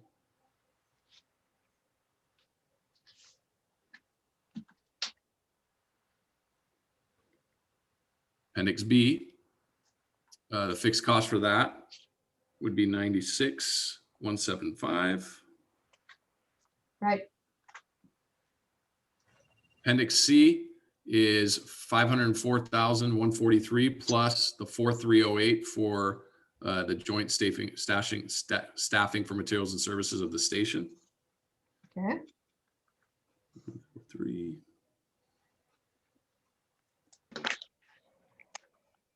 And then station. And then the fleet services is 52,000. Bill, where's that number? I'm missing it on my. So there's some variables. So the fleet that Bill and them, came up with a number was around 50. I think it was around 53,000. That is just looking at our apparatus per apparatus to do basically annual maintenance. And then there's about a 45% that we've added in there for soft costs, which would be the oil and filters and those type of things, which, adds another probably 25,000. And then there's anything that's broken. So that's on an additional of the kind of set 53,000 per rig. And again, that's a guesstimate number for us, but we're putting in probably about the same as the 53 as for breakage. And just so you know, too, we have a fairly robust, we've been going to Hughes Pierce for all the maintenance the last 3 years. And I agree, Marilyn, the first year you start that, you go, what's your apparatus look like? And we paid quite a bit of money to make sure that all the NFPA, DOT, some of the things that weren't quite getting done in the past. So the last 3 years we've been with Hughes Fire Apparatus over that they ran out of Gresham Fire. And so we just figured this is going to be a no-brainer on turnaround times. There's just some, very impressed with your mechanics and the ability that they have to get rigs in and out. So, but we have had pretty robust. So, and the other good thing is our 3 main station rigs are all brand new. Water Terror's brand new and 2 brand new Pierces. So, should be very light maintenance on those other than, our standard annuals. And Marilyn, I'm doing the math and I'm getting 753, 346 with and if you look at the staff report, actions requested with the potential additional compensation, obviously that would be those soft costs. That there's no hard number on that, just simply because of we don't know exactly what the maintenance is going to be in the event of something outside the norm. Okay, So so it's the maintenance number that I was missing. I didn't have The maintenance number, the only contractual amount is going to be the $50,000. The 45% for additional parts and outside labor is not a contractual amount. And Marilyn, you'll also notice on the Appendix A, Director Walsari, on Appendix A, that there's a piece to a training academy. So when Sandy Fire puts on, if they decide to contract with us, there could be an additional cost on top of that as well.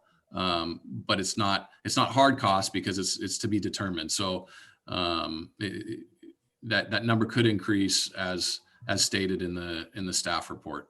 I'm glad you mentioned that. I had to get my toes and my fingers to count to make sure, but I think we're spot on with the numbers. Well, the entry-level firefighter training, if that's what you're talking about, yes, there's a charge for the career, but there doesn't appear to be a charge for volunteer training. Is that free? No, it's wrapped into the total compensation because they have up to eight Chief Dieters, we went back and forth on this. Would you help me out here? Was it 6? Yeah, it's 8. That's what it says. So I don't understand. We're charging them $37.70 for a career person to train, but $0 for a volunteer. No, that's wrapped into the 96,000 that cost is wrapped into the training cost for Appendix A. That includes an a year. Okay. Because that's a guarantee that we are doing that. There's not a guarantee that we have a career staff every single year. So that's why that cost was wrapped into Appendix A. Okay, got that. Okay. All right. And Director Wall, if I may, the Yes. The contract term that you referenced for the fleet piece of this, it's technically an annual contract that just automatically re-ups for 5 years.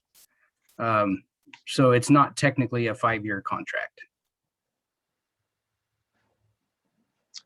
Okay, so that's because it's only priced for 1 year. Is that why you think that? It's from July 1 to June 30th. Yeah, and it just states that it'll automatically renew if there's no, if neither party states that they want to end it. Okay. Because what it says under services for Appendix D is certain fleet services are within the scope of work, and then maintenance on the Bauer air compressor is billed as time and materials. So that must be a separate item. It is.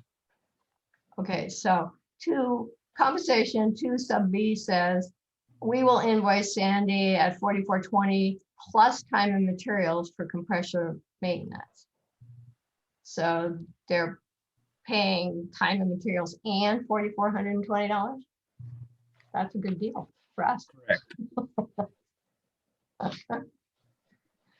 The annual maintenance on the station, the SCBA compressor, was a late addition. All right, so, okay. Yeah, I'm not. Okay.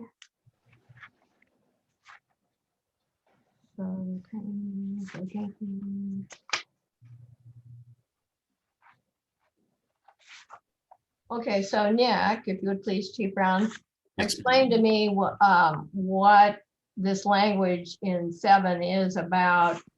A feasibility study to assist with determining the future of service delivery between both agencies, to be completed by December of this year. Yes, ma'am. So under the original IGA, the language was that we would come back to this point and discuss a feasibility study.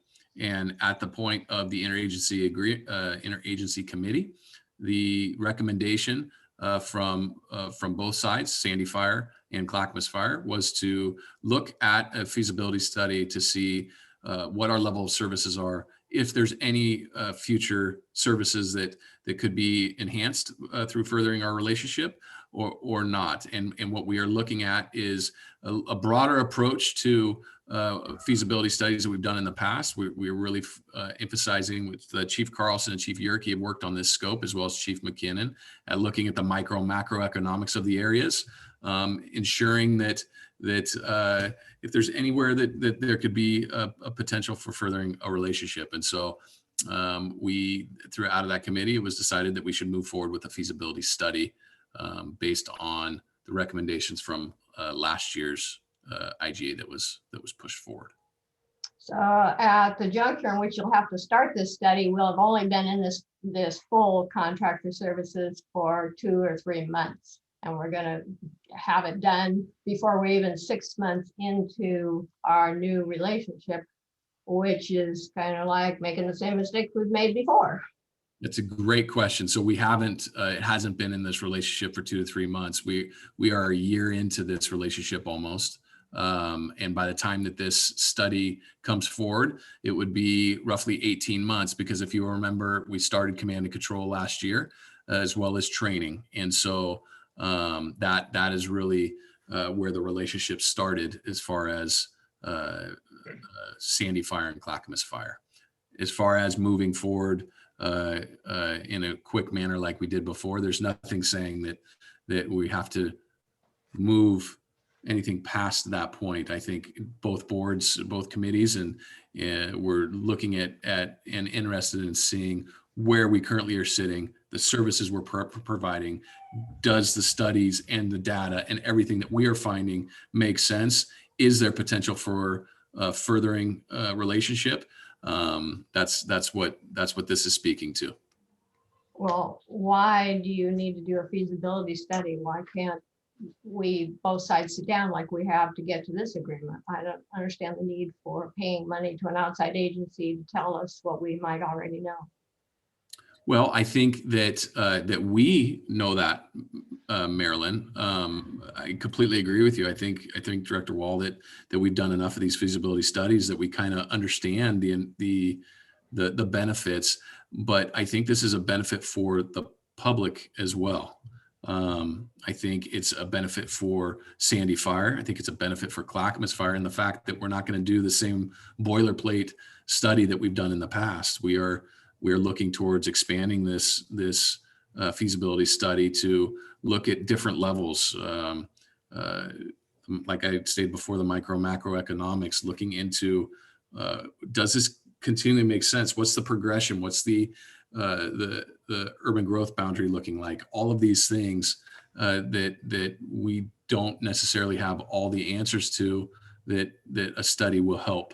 And then it'll also prove a concept other than what we already know we're talking about with us gathering our data, which has been very good, but it's also a third party looking at this relationship between the two of us and helping to see if there's any more efficiencies that we don't already see.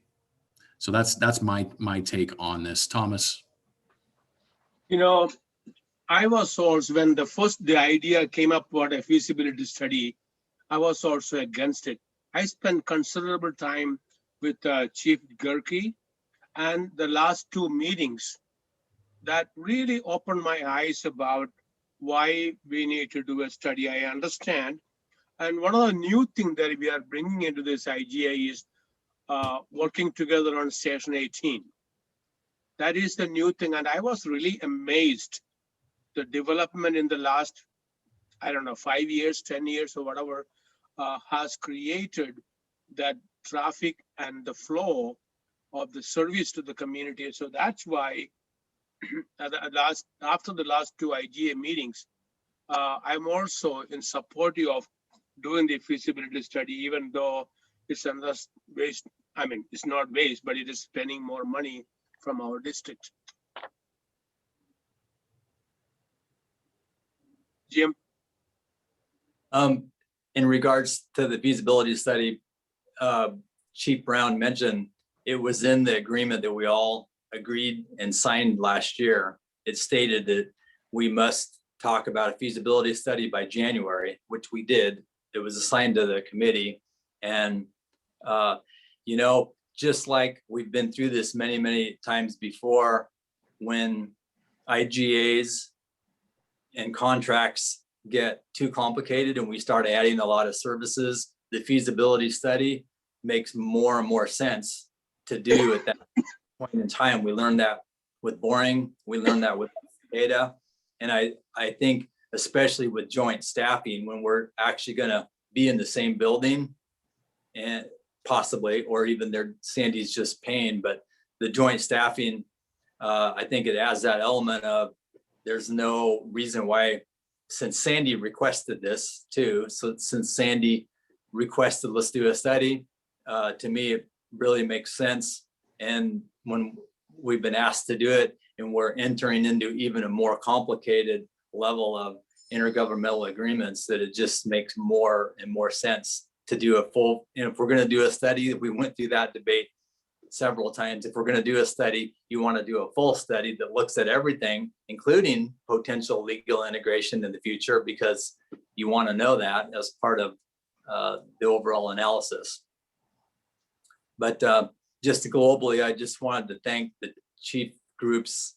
Again, you all did outstanding work on this. It happened in a short time period. In your presentation, you asked why and how. I think you made a clear case of the benefit to both agencies on those maps. The data was exceptional. You definitely covered the why.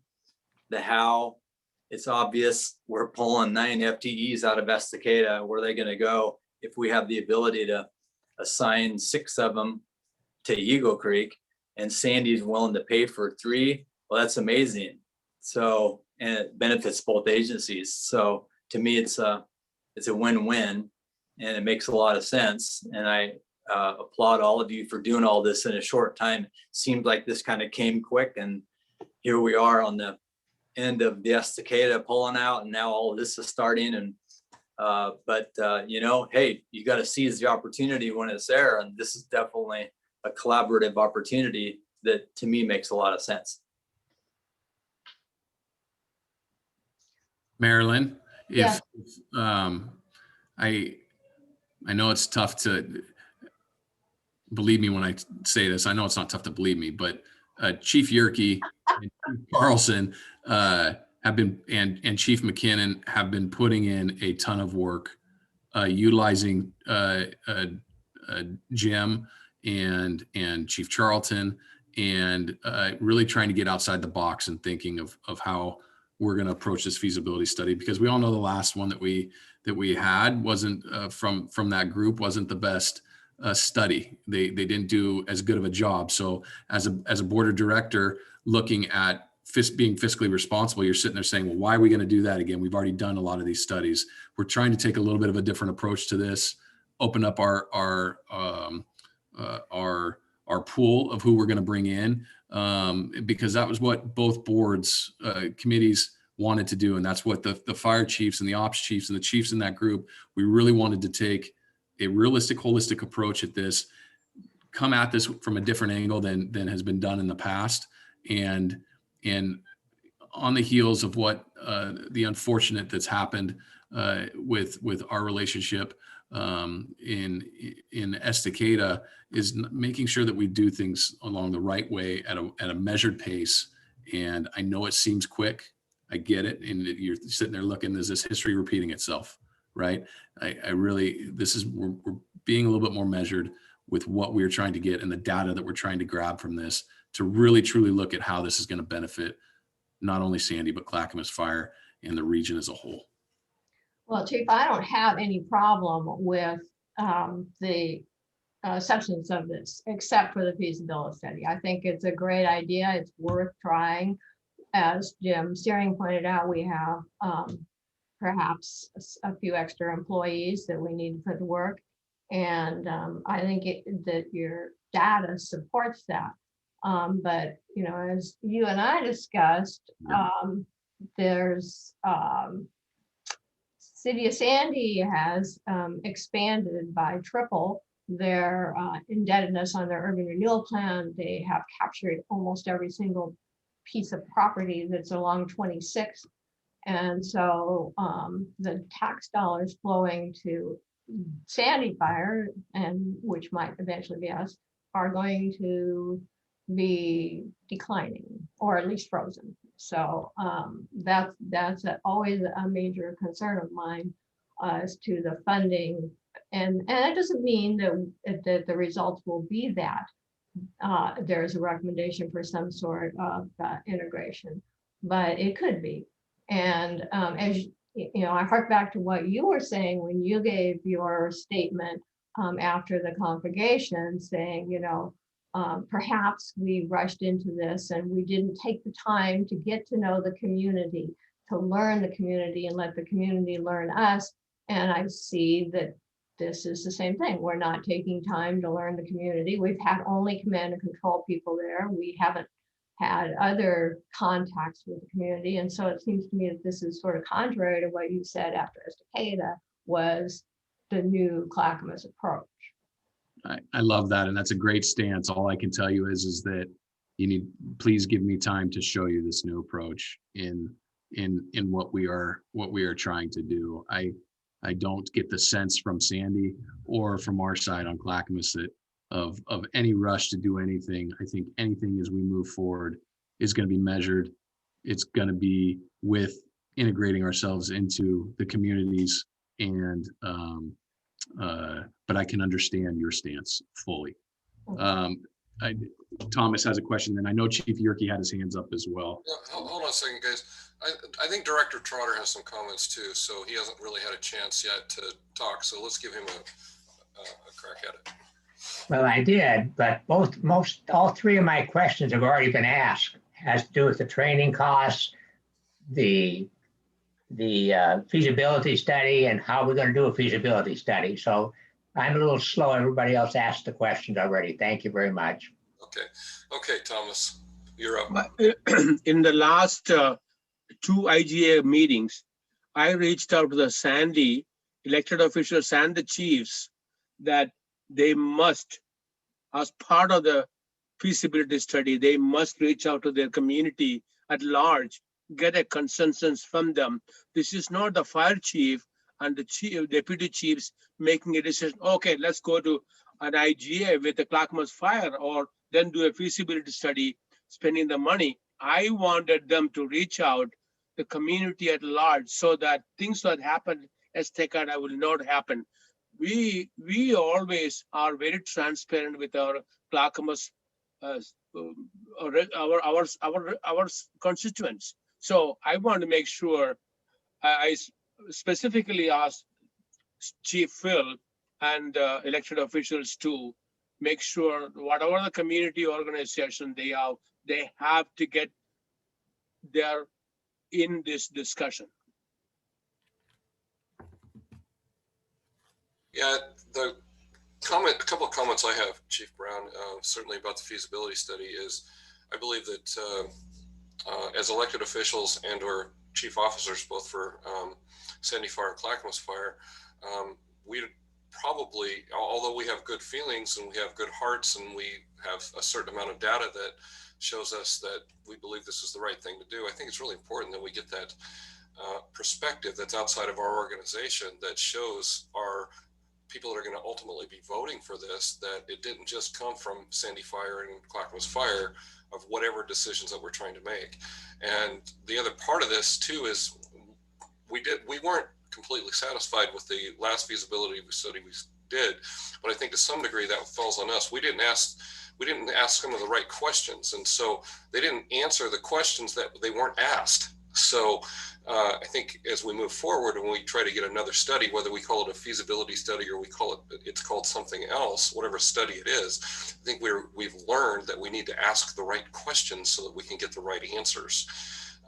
So I think that's part of it moving forward. And I know that Chief Dieters and some others learned from that experience, that I'm sure that they will ask the right questions moving forward. The last thing, I think we're kind of wrapping up on this, but one of the things that I heard early on was the Appendix D. I know there was quite a bit of discussion in regards to Appendix D, but I don't know if we ever really wrapped up whether Maryland specifically was happy with Appendix D as being part of this contract, or did we need to move Appendix D to its own contract? Where are we on that whole discussion? I think we left that one go a little bit. Marilyn? Well, it's up to Chief Brown if he wants to tack fleet onto this.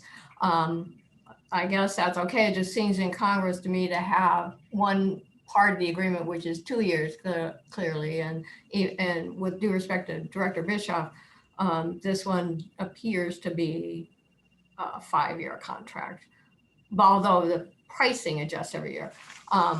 If you want to leave it in there, I'm okay. I just was asking the question. It does need some cleaning up before it can be signed by us, but those are, they're cleanup things. They're not substantive. I appreciate that, Director Wall. This was a lengthy conversation in that interagency committee as well with Director Joseph, Director Searing, and the 2 board members from Sandy, back and forth. And the consensus is having it in one IGA is easier to track. It's easier to make sure that when we have that conversation in October, that it's encompassing all of those components moving forward for the upcoming fiscal years. And so the decision was made out of that group. Both boards, or both committee members, all 4 committee members and the chiefs on both sides, that we would just keep it into one IGA as far as an efficiency thing, in our opinion, out of that meeting.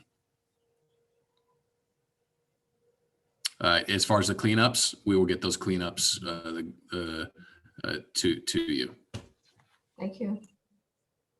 Yeah, Jim. To me, it seems reasonable to leave it in there. A year from now, we will have gone a whole year of all of these services, including joint staffing. A feasibility study will be completed, and who knows, we might change it up anyway, add, delete, modify, do something different. So to me, there's a good chance it could be amended next year anyway. So seems reasonable to leave it all into one.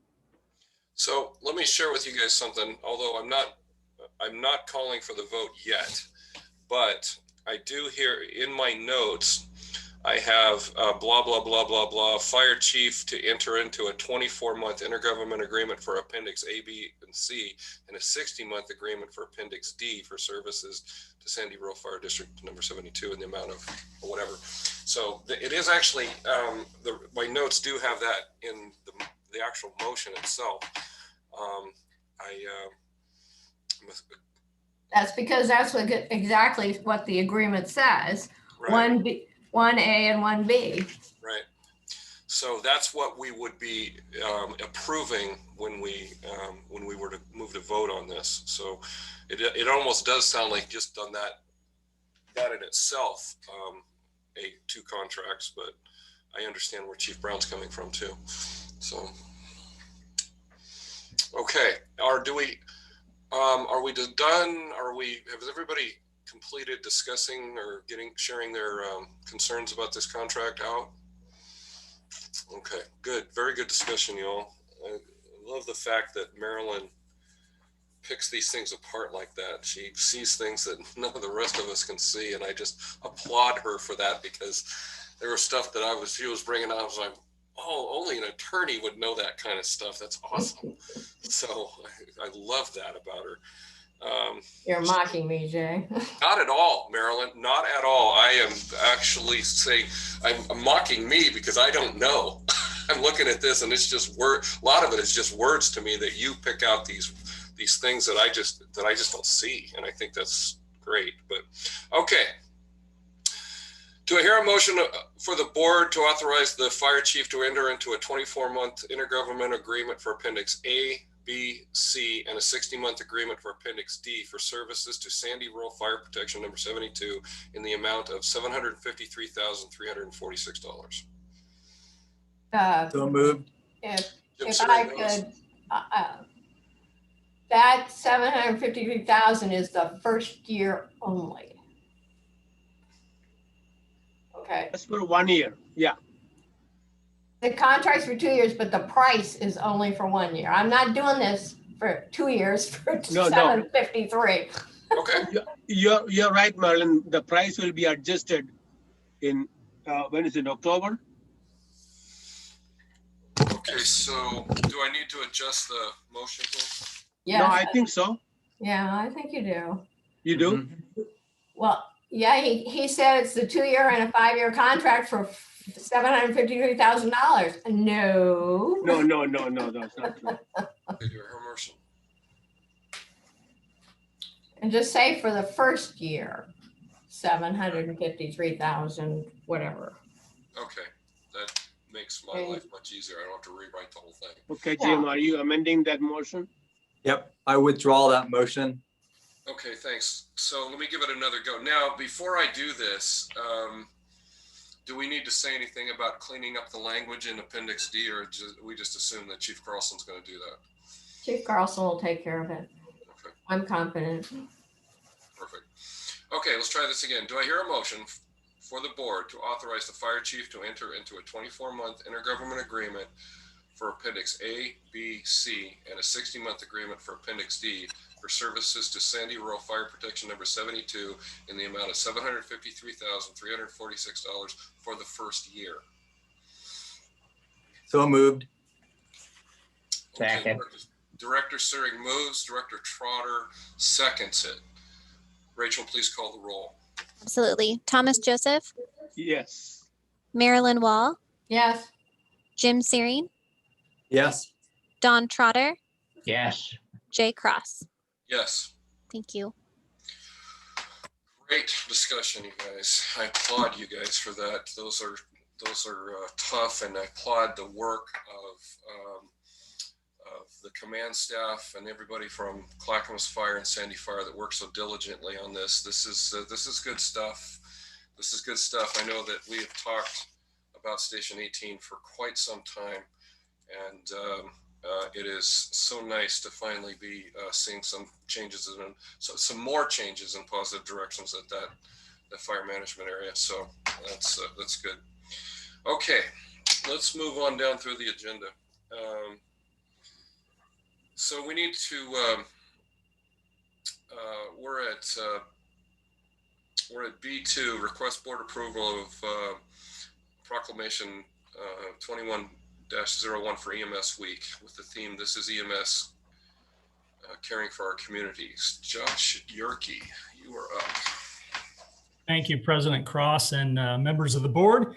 That is exactly what you have before you is a request for approval of Proclamation 21-01 EMS Week, May 16th through the 22nd. And the theme is, this is EMS caring for our communities. I think we could probably easily change that to EMS year with the work that we've been doing. But as you read through the proclamation, what strikes me is just how it highlights the things we do at Clackamas Fire and how well we do it. So we are asking for your approval to approve this proclamation. Okay, any comments from any directors on this? Yes, Marilyn. Chief Gerke, what type of activities are planned? Well, I'm glad you asked that. In years past, we've made videos. There's been various things that we've done, and we had great discussion about how to approach it this year. And to be honest with you, we are going to be concerned with caring for our communities. This vaccination process is not going away. We're going to continue to do that. So really what we're going to be looking to do is highlight the life-saving measures that we've engaged in over the year, and in the work that we're doing, filling gaps in care that obviously our community paramedic, Amy Jo Cook, is engaging in. So we don't have anything specific lined up, but that's largely because we have a huge workload ahead of us in these vaccination clinics. Next weekend, we're doing a second clinic to cover the folks that we did several weeks ago, which was 3,500 people in 2 days. So we just have a lot of work ahead of us, and I think that we're going to stick to just highlighting that work. I hope that answered your question. It does, thank you. Yeah, I saw Amy Jo's picture in the paper. Yes, that's amazing. We're proud. She's always in the paper. Okay, any other board members have any comments?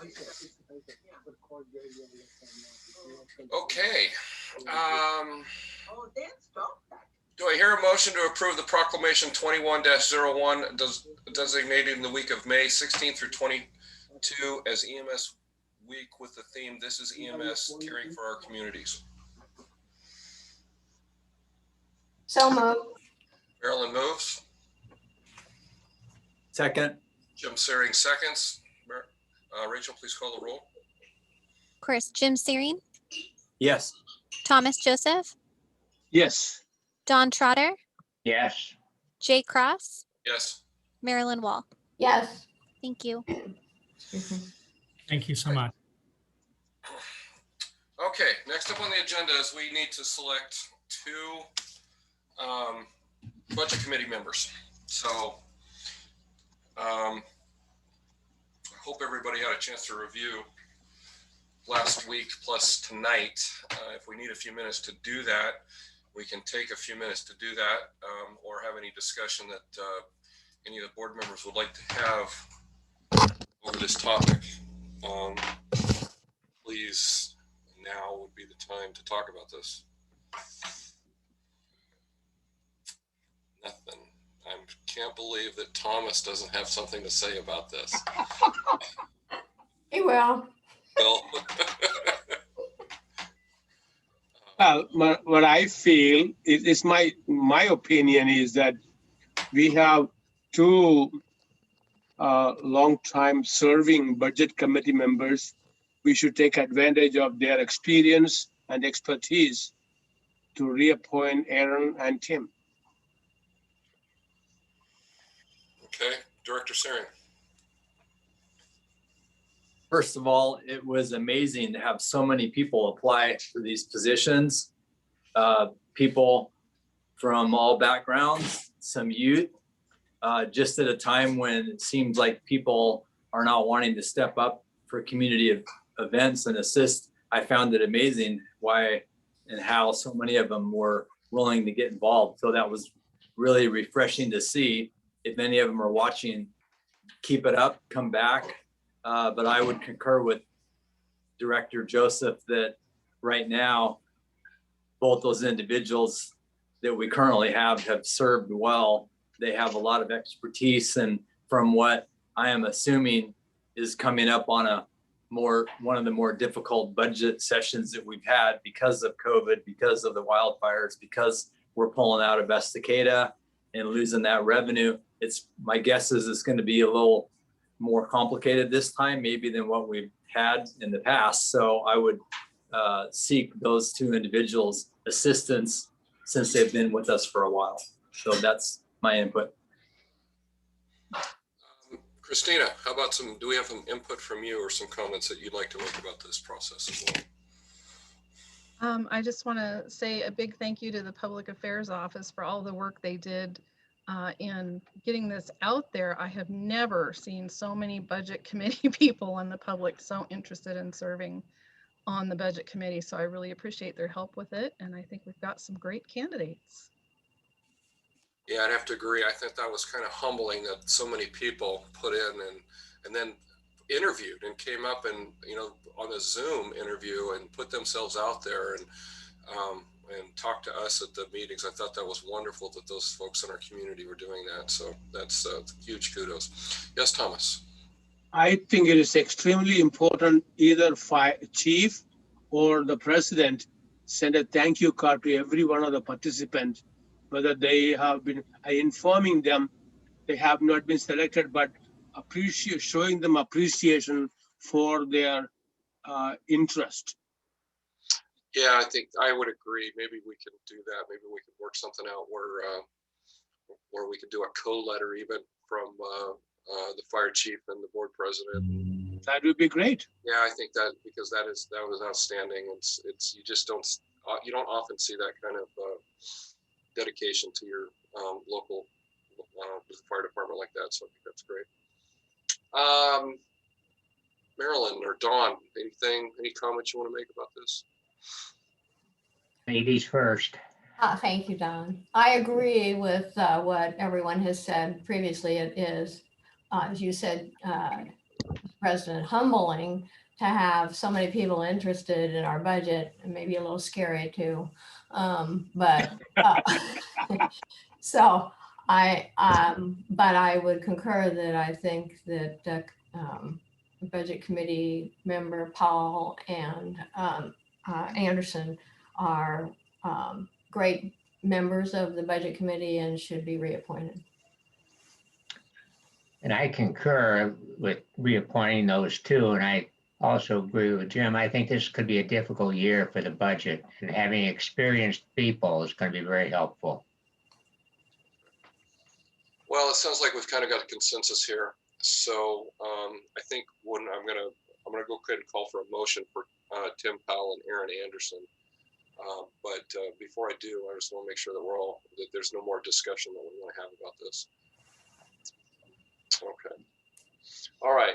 Do I hear a motion to approve Tim Powell and Aaron Anderson to a 3-year term to Clackamas Fire District No. 1's Budget Committee? I so move. Thomas Joseph moves. Second. Don Trotter seconds. Rachel, please call the roll. Absolutely. Marilyn Wall, Yes.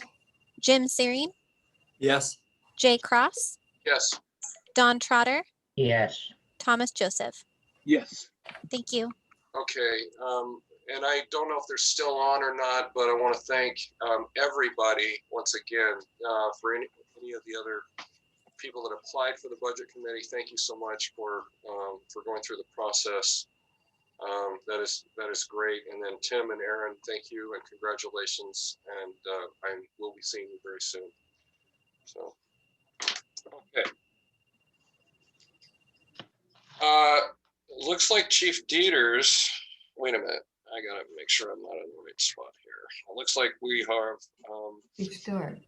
Yeah, Chief Brian Stewart and Sean Olson are up to talk about a new intergovernmental agreement with Gladstone Fire. Thank you, Mr. President, members of the board. Happy to have this intergovernmental agreement in front of you this evening. I'll just introduce it very briefly and then turn it over to Fire Marshal Sean Olson to really present. And we also have Chief Huffman with Gladstone Fire with us today. This has been going back a number of years just in terms of relationship and partnership with Gladstone Fire over a number of topics. But this year they had their their fire marshal retire back in January. And so we've been providing some interim as needed investigation services to help support the city of Gladstone. And it's been a pleasure working with Chief Huffman and his staff and the city with this process. And with that, I will go ahead and turn it over to Sean Olson. Thank you, Brian. Good evening. So March 30th, we met a little after hearing about Chief Funk's retirement and had further discussions with our interagency committee, as well as city administrators with City of Gladstone. And this IGA will present FMO services relating to the enforcement and engineering side to what we do. It is excluding the public education and public information group at this time, but we will be looking at conducting inspections for about 120 inspections per year within Gladstone. They have about 240 inspectable businesses that are documented that we'll be attacking and taking a look at. And part of this contract is a quarter-time lieutenant DFM, which will be sufficient to be able to fulfill this workload, as well as the engineering side to it. Meeting with Chief Huffman and Chief Funk prior to his departure, we got a pretty good understanding of what the workload is. And engineering, they're having about 20 to maybe 25 plan review each year. That doesn't include some acceptance testing, but from what it sounds like, it's fairly infrequent. So we're at this point, we have entered in all of the inspections for Gladstone within our ESO system, and we're ready to go as soon as we get an agreement from the board and ready to provide a great service to the city of Gladstone. And before we take any questions, I'd just like to ask Chief Huffman to add any comments he'd like to with the IG as well. Thank you, Chief Stewart. Directors, Chief Charlton, and your staff. Appreciate the opportunity to speak to you tonight. And I just want to thank you for your staff's professionalism and service during this transition. It's been, as usual, exceptional. Our city council did meet on the evening of April 13th and did unanimously approve moving forward with this IGA. And I just wanted to give you that information. And specifically, in addition to what the fire marshal mentioned, there is fire investigation services that we will use, but I do think the core of this is going to be our relationship at the community level for fire inspections and planning review and related services. So I'm open to answer any questions, but I fully support this.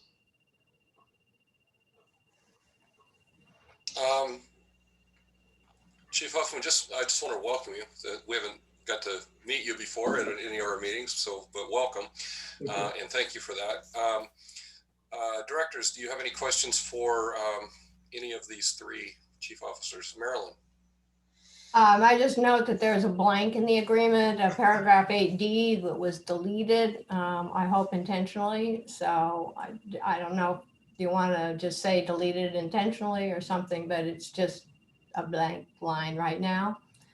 And then the second question I have is, this is for a little over a year, right? Correct? And Correct.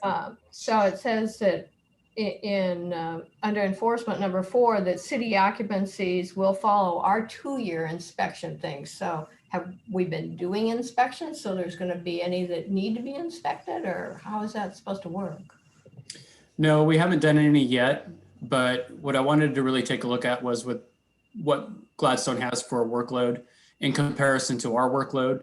And so we did that and came up with about 240 inspections. And part of the agreement is we'll take those 240, divide those out to the same inspection frequency that we currently use within our own office. So, and that helps manage the workload as well. So it'll split it up to about 120 for the life of this current contract. Thank you. Welcome. And Marilyn, or excuse me, Director Wall, if I may, under section 8, that D paragraph that you were mentioning was deleted in the agreement that the city of Gladstone executed. I don't know if you've seen a copy of that yet. It was sent to Rachel. You may have it or may not have it yet. So the lettering goes A, B, C, D, and then there is an error. It goes to F directly after D, but it does not enumerate E there at all. Oh, okay. Nobody gives me final copies, Brian. It's too dangerous. Thank you. Director Sering. The meeting that was on March 30th with our committee and the representatives from Gladstone went very well. I don't remember ever having an interagency committee meeting with Gladstone, and it was really nice. I appreciated meeting them. So thank you, Chief Huffman, and thank you to our staff for the work you did on this. My question is, don't we already have a fleet maintenance IGA with Gladstone? That is correct. Yes, we do. So my question is, why wouldn't we combine them into one IGA, just like we talked about with Sandy, having one instead of multiple? Is it easier doing a separate one in this case because we're doing this immediately, right? It's not July 1st. So is that why you thought we should just do it separate instead of combining those two services into one like we did on all the rest? So Director Sering, if I may, I think the primary purpose of this IGA was to support the city of Gladstone as they had a short-term retirement, and they are looking at evaluating what their services will look like moving forward. So this contract, unlike the fleet IGA, which is, as I understand, anticipated to be a long-standing service agreement, this IGA is really a bridge for the city of Gladstone to pause, take an assessment of what they need internally and what services they want to provide and what services they want to contract out. So keeping it as kind of this short-term and isolated package to me makes sense. And I'll turn it over to Chief Huffman for his comments. Thanks, Chief. That's correct. This really is a transition period for us, and initial evaluation is that the services that you provide, that we already partner with the county or rely on the county for vetting a lot of these inspections and planning processes, are leading us towards the cost savings and value of an IGA like this. I do expect this to continue in the future, but we wanted to couch this as a transition period agreement for our elected officials and community to get used to. But I have no doubt that this will be a longer term solution. Okay, thank you. And I very much support it. So thank you. Okay, directors, any other questions or comments for the chief officers? Okay. And Chief, so is that all you had for us for your presentation? I'll make sure I didn't cut you off at all. Okay, Chief Huffman says yes, so that works for me. So do I hear a motion to approve the Clackamas Fire District No. 1 to enter into a 14-month intergovernment agreement with the city of Gladstone? I so move. Thomas Joseph moves. Do I hear a second? Second. Jim Searing seconds the motion. Rachel, please call the roll. Absolutely. Don Trotter, Yes. Thomas Joseph, Yes. Marilyn Wall, Yes. Jim Searing, Yes. Jay Cross. Yes. Thank you. Okay, next up, B5. Request the board to approve a third addendum to the intergovernment agreement with Estacada Fire District No. 69, Chief Charlton and Chief Dieters. Thank you, Mr. President, members of the board. As you stated, what you have before you is the third addendum, and this is part of our transition of services plan back to Estacada Fire District No. 69, as the current 18-month contract for service will terminate on June 30th of 2021. Estacada Fire is currently in the training phase of a number of suppression and support community volunteers. They're also going through a hiring process for fire chief, division chief, firefighter, and fire officer. One of the requests that has come from Estacada Fire and was voted on unanimously last Thursday evening is that under addendum number 3, we would transfer back the use of the primary engine, which is known as engine 330, and rehab 330, so that the volunteer and career staffing could begin to train on those critically important pieces of apparatus and prepare for deploying those apparatus July 1 of 2021. Chief Dieters and Fleet Director Bill Bischoff have worked hard to ensure that we have a Clackamas Fire Advanced Life Support or ALS engine, which will be out there to replace the engine 330. So we do not compromise our fire suppression emergency response efforts. This is just the coordination of beginning to return those apparatus so that Estacada Fire volunteers and future employees can become familiar with those apparatus. Happy to answer any questions. Any questions for Chief Dieters or Chief Charlton? Okay. Do I hear a motion to approve the third addendum to the current IGA with Estacada Fire District No. 69? So moved. Marilyn Wall moves. Second. Don Trotter will second the motion. Rachel, please call the roll. Absolutely. Jay Cross, Yes. Thomas Joseph, Yes. Jim Searing, Yes. Don Trotter, Yes. Marilyn Wall. Yes. Thank you. Okay, next up on the agenda is request for board approval of a temporary and permanent easement with Clackamas County. Division Chief Michael Carlson. Mr. President, members of the board, thank you for your time tonight. I have submitted to you a staff report with a very long title to it. Essentially what that means is this is an eminent domain request from the county. If you go back to the first appendix, I'm sorry, the very end appendix, will give you a visual of what we're talking about.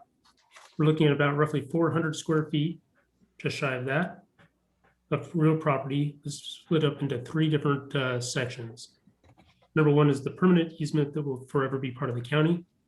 That's valued at $2,866. The second one is the temporary easement, which is about $500. Essentially, that means that they're going to use that for the construction purpose. And finally, this third part is $3,000 and $3,002. And that'll pay for the new grass and replacement of the 20-year-old rose bushes. Pretty straightforward. This purpose for this construction is to improve the pedestrian walkway for safety purposes. Anybody that's driven that area knows that intersection is very, very dangerous, and they look forward to solving that problem. The entire transaction is $6,368, which equals about $17.16 per square foot. And they've come to this number by assessing 5 different properties, of which this is the 5th highest price out of that group. So it's a good deal. Can I ask any or answer any questions for you? Yeah, Marilyn. I have a question, Chief Carlson. The only concern I have is whether their taking of this easement puts our building in violation of its setback requirements. Great question. We actually followed up with the county on that, and they assure us that everything is legal per the requirements. Thank you. I think it's important that this is split into 2 things. One, the safety issue, the value of the property, and the overall 0 impact on operational and business of the fire district. So essentially, this is grass, and it's lawn, and it doesn't impact the fire district. Thank you. Any other questions for Chief Carlson? Okie dokie. Do I hear a motion for the board to authorize the fire chief to enter into a permanent right-of-way easement for road purpose and temporary construction easement with the Clackamas County Department of Transportation and Development for Fuller Causey Crosswalk? Motion. Anybody? I so move. Marilyn moves. And Dawn, are you going to second? Yes, sir. Dawn is It's not fast enough, Don. Ladies first. Marilyn or Rachel, please call the roll. Absolutely. Thomas Joseph, Yes. Don Trotter, Yes. Marilyn Wall, Yes. Jay Cross, Yes. Jim Searing. Yes. Thank you. Well, you don't want to play Jeopardy with me, Don. Okay. All right. All right, great. Thank you. We got through the action items. That's good. Now we're on to the informational items on OB1, our legislative update with our lobbyist, Genoa Ingram. Hi, Genoa. Thank you so much, Chair Cross. I'll try to give you back some of your time as I have been writing the reports every Friday and getting those out. Let me know if those are helpful or if they're not helpful, if I'm giving you too much or not enough. The big news from this last week and a half, the House has had marathon sessions, working late into the night, trying to catch up on all the bills. They had quite a bottleneck caused by having to read every bill aloud. But for the fire service, it's been the omnibus wildfire bill. The fire chiefs, kudos to them. They've just worked really, really hard on this. Those bills are all going down to Ways and Means, where they will be melded into a consensus bill. The chiefs had a bill 3308 that had the mapping of the wildfire risk areas. There was also the Oregon Public Utility Commission working with the utilities to have workshops on how to reduce the chances of wildfire. Just a lot of good stuff. There's an advisory council that will probably be wrapped into that bill. There's a question over the jurisdiction over the defensible space. We think it should be, the fire service thinks it should be with the Office of State Fire Marshal. The counties would like to have jurisdiction over that, but I think the fire service is going to win out. So that's down in Ways and Means. There are several sets of amendments, and those bills will be meshed into, as I said, a consensus bill. Wanted to make sure this Thursday, I think everyone will be interested in a bill that will raise the price under public contracting. The cap right now is $5,000 where you don't have to go out for the bidding process. And there's a proposal to raise that to 10. That's up this Thursday. The standalone bill for the fire marshal, that made it down to Ways and Means just today. And that's pretty exciting. It looks like it's going to go, and that's largely due to the input from the stakeholders. Chief Roger Johnson from Sisters Camp Sherman was on every phone call that I was on, so I know he was very, very busy. And we were all on the same page, and it looks like that's going to happen. If it's not a standalone, there'll be an advisory group to figure out where the fire marshal should be housed. But right now it looks very strong, like it's going to be a standalone agency, which is great news. I want to make sure the last thing that everyone is aware of the regional meetings that the Ways and Means Committee is holding in the 5 congressional districts for Clackamas County. Obviously, part of Clackamas County is in District 1, and those hearings are Wednesday, April 14th at 5:30. The rest of Clackamas is Wednesday, District 5, Wednesday, April 21st. Just know that there is a pot of money out there from the American Rescue and the American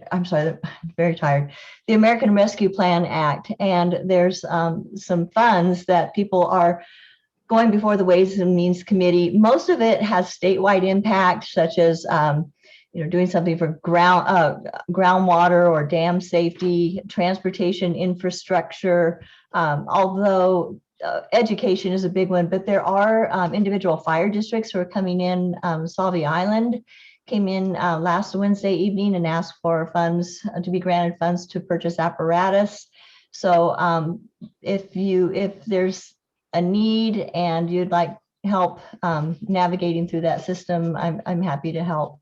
That's all I have. It's just an interesting thing, though, even if you're not going to make an ask, to watch those hearings and see the people in your area come forward and make their requests. Everyone just gets 2 minutes, so it's a very, very quick process, but it's a very interesting process. And that's all I have. Thank you very much. General, Tried to keep it short. Yeah, General, I have a question. That bill, I think it's a Senate bill, is it 1049 or 1149, the one that has to do with PERS stuff? Yes. Where's that at? It's moving through the process. That's a huge bill, and it's I wrote about it some time ago when it received one of its initial hearings. It's changed somewhat since then. I'll have to put it on my schedule to update my report. But yeah, it's not dead yet. So. Okay, thank you for that. Thank you. Any other questions for General? Thanks. It's great to see you all. I can't wait to see you in person. All right, thank you, General. Thank you. Okay, OB2, that's Thomas and I for the executive committee. Pretty much everything we've been doing in the last month has been with Tricia and with Christy Munson,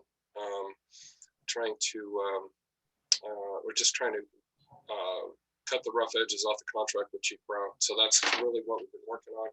I won't elaborate any more on that because we're going to be talking about that in executive session tonight, but that's really the bulk of what Thomas and I have been doing in the last month. Anything you want to add to that, Thomas? You're muted. No, nothing more to add.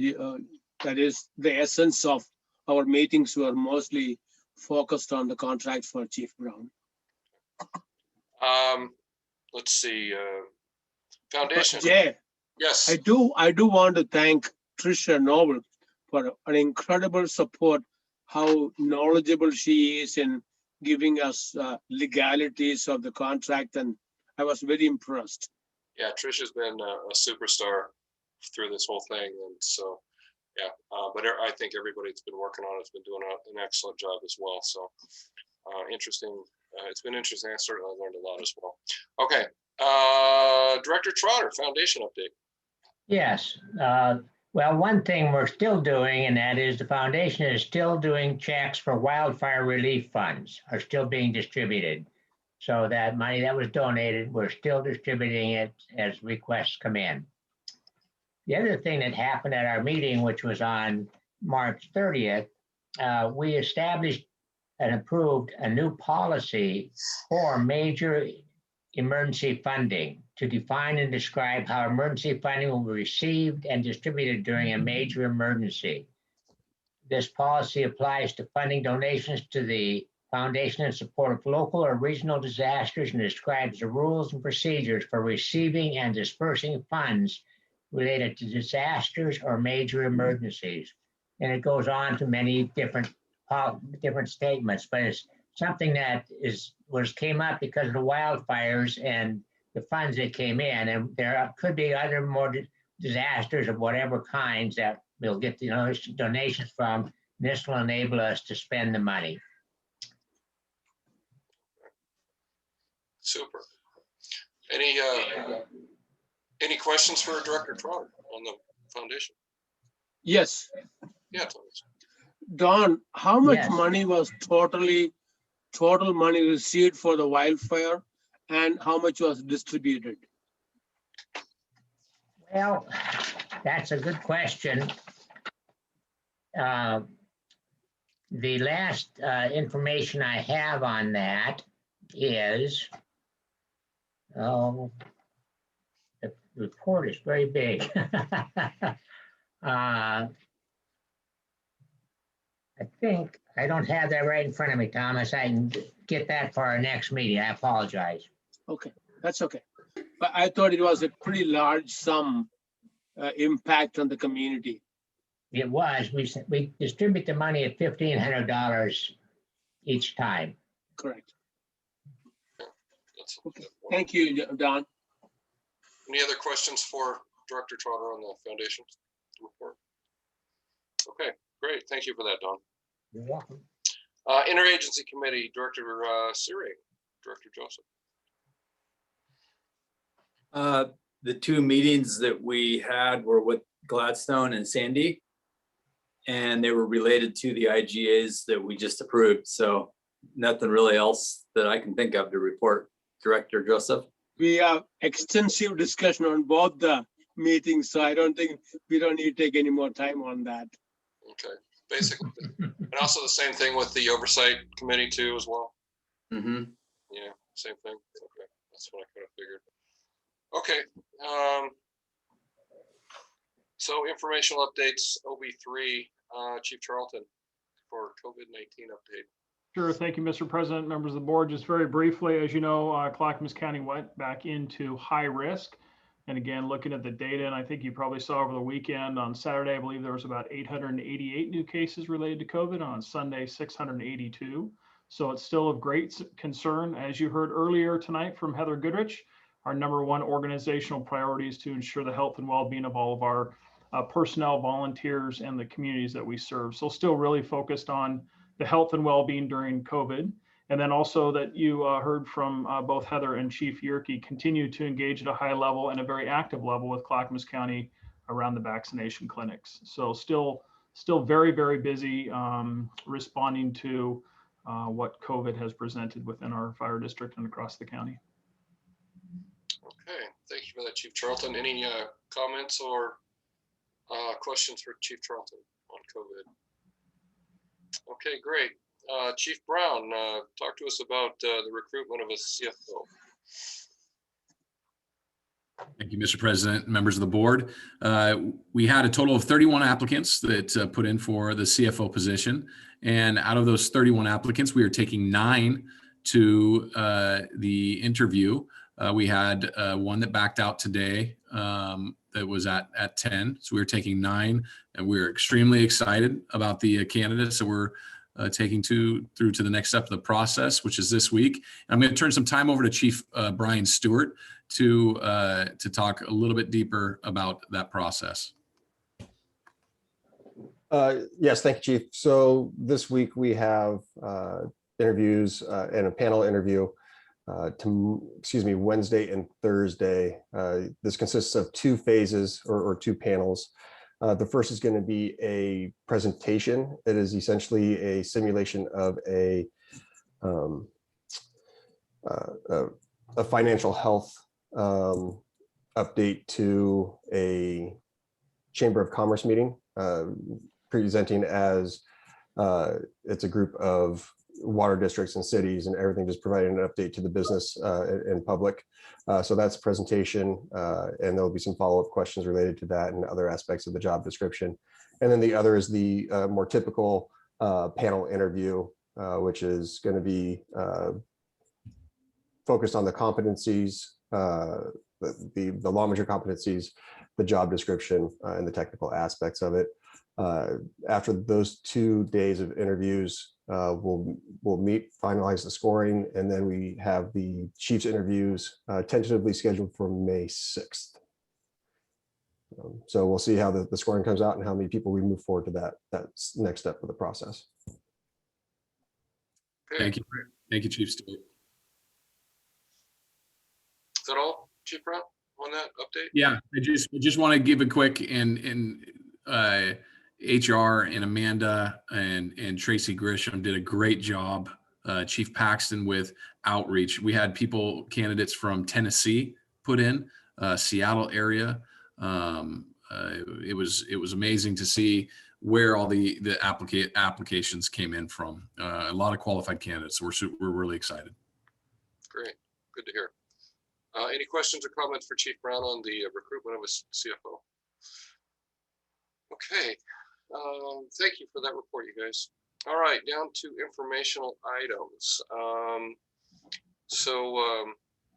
Office of the Fire Chief, Chief Charlton. Thank you, Mr. President, members of the board. Just a few updates for you. First, we messaged out last Friday. We had a significant wildfire out in the Oregon City or the Redland community. It was about 40 acres. It threatened a number of homes, and we did have level 2 and level 3 evacuations. That was really on the heels of a countywide burn ban based on certainly drier conditions and windier conditions than we typically see in April. We have asked Battalion Chief Brent Olson just to share at a high level how Crew 30 is performing as they're wrapping up their training, and maybe a little bit about that wildfire and potentially what we have on the horizon for threat within the fire district. So Chief Olson. Yeah, thank you, Chief and members of the board. Good evening. Just a real quick update on Crew 30, the seasonal hand crew and fuels mitigation crew that we have. They began training Monday of last week and continue through the end of the month. This week is SAW training. Last week was the entry-level firefighter training, and then some advanced firefighter training for those with a little bit more experience. As for the fire on Friday, as you all know, we had extensive east winds, low humidities. I was up at the college, and so I responded from Hilltop, Oregon City. I was first on scene, established incident command. We had a well-established fire in the drainage in the Nyber Road area. We had numerous structures threatened, primary residences threatened, with short-range spotting from the fire. Crews did a fantastic job of getting in there and getting things kind of corralled up. Want to give a big kudos and thank you not only to the crews who performed operationally, but also all the support staff throughout the organization that really rallied and were able to help in those support functions that are so vital, whether it was providing food or GIS mapping. It's almost like we've done this before. So even though we've had extensive battles over the last year, whether it be COVID or the wildfires or the ice storm or any number of other smaller incidents that go unnamed, the fire district is constantly improving and evolving and will continue to do so. So incredible team effort that had no structures lost, no structures damaged. There was one firefighter injury related to a branch falling out of a tree due to the wind. Struck his helmet. He was wearing the proper PPE, and that probably saved him from more significant injury. But he's doing well back home. He's not from our agency, but that's the short update on the wildfire front. I'm happy to take any questions you may have. Yeah, I actually have a question for you, Brent. So I was engaged into a conversation about the crew here a few days ago, and about how it's paid for and the fees and those kind of things. And I know there's a daily, when they get deployed, there's a daily fee or what we charge for that. Mhm. And once again, I don't have the contract in front of us, so I'm going to throw some round numbers out here, but roughly $6,000 a day charge for using their service. This was the way the conversation went. But then also, if Clackamas Fire District uses their resources, then we also have to pay that fee as well. Is that? Well, that's an internal thing. Well, so there's a few things misguided in that statement. So I hope to clarify for that. Yeah. So the grant funding as outlined in the National Displaced Workers Grant is specifically for training, outfitting, and wages of said persons to mitigate the effects of the fire on public lands. That's it. No more, no less. The district, in collaboration with the college and Workforce Oregon, because those skills crosswalk and we wanted to have a sustainable model, the intent of the grant is to get people back to work. That's the intent of the grant as far as the Department of Labor is concerned.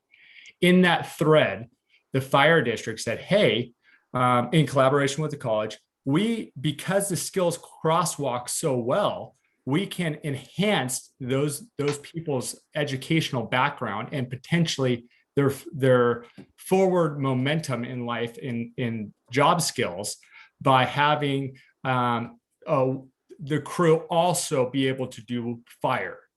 Now, fire is completely outside the parameters of the National Displaced Workers Grant. So because Clackamas Fire is the employer of said persons, if a fire comes in, regardless of where it's at, the grant funding stops. And then the fire district has to pick up the funding for those wages and all the roll-ups and everything associated with it. So it's really, while the people are the same, there's two separate functions. One's the grant, I'll term that project work, all the things in between fires.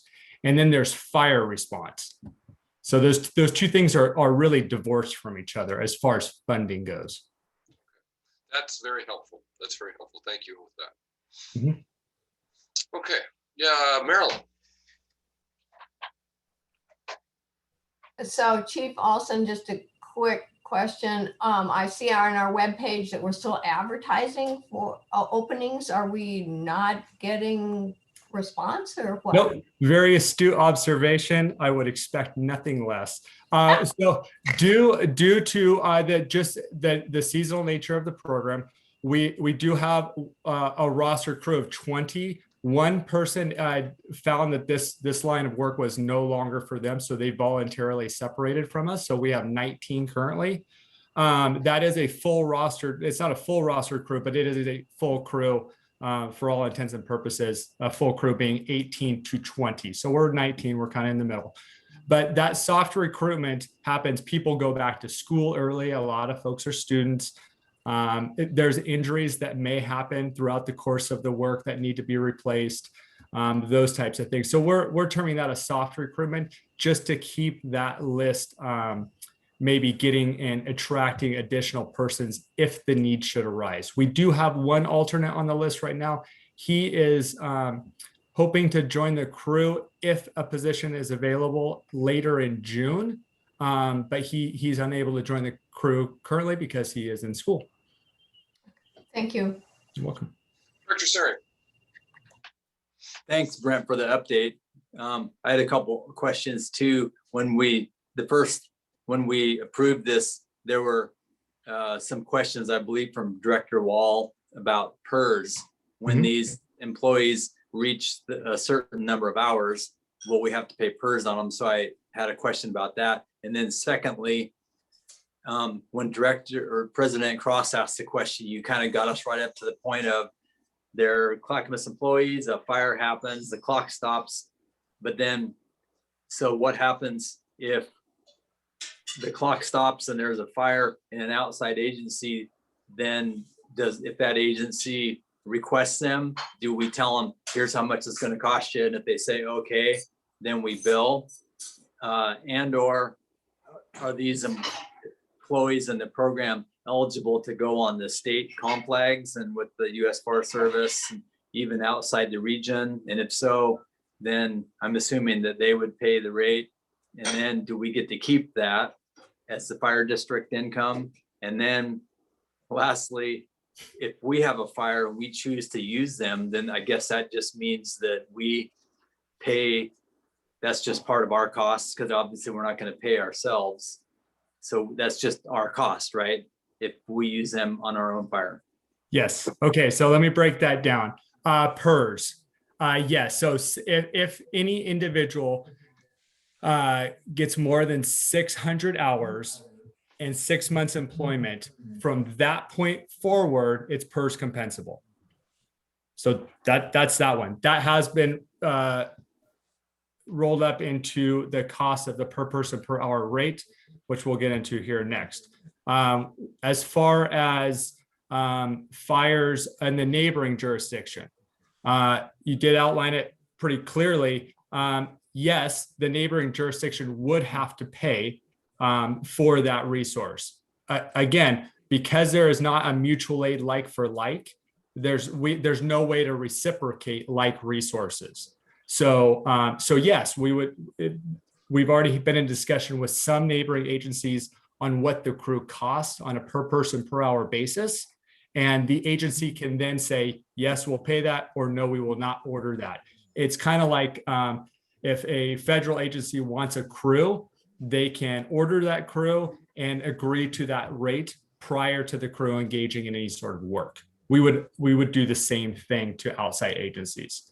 Internally, based on the staff report and all things with this crew specifically, we want the crew to make sure that at this juncture in time, that the crew can be what I'll term self-sustaining, meaning that it more or less pays for itself. So you're correct in the notion that yes, because they're our own employees and because we're already paying them, the monies can't be recouped from the grant. We can't just through bill it to the grant because it's outside the parameters of the grant.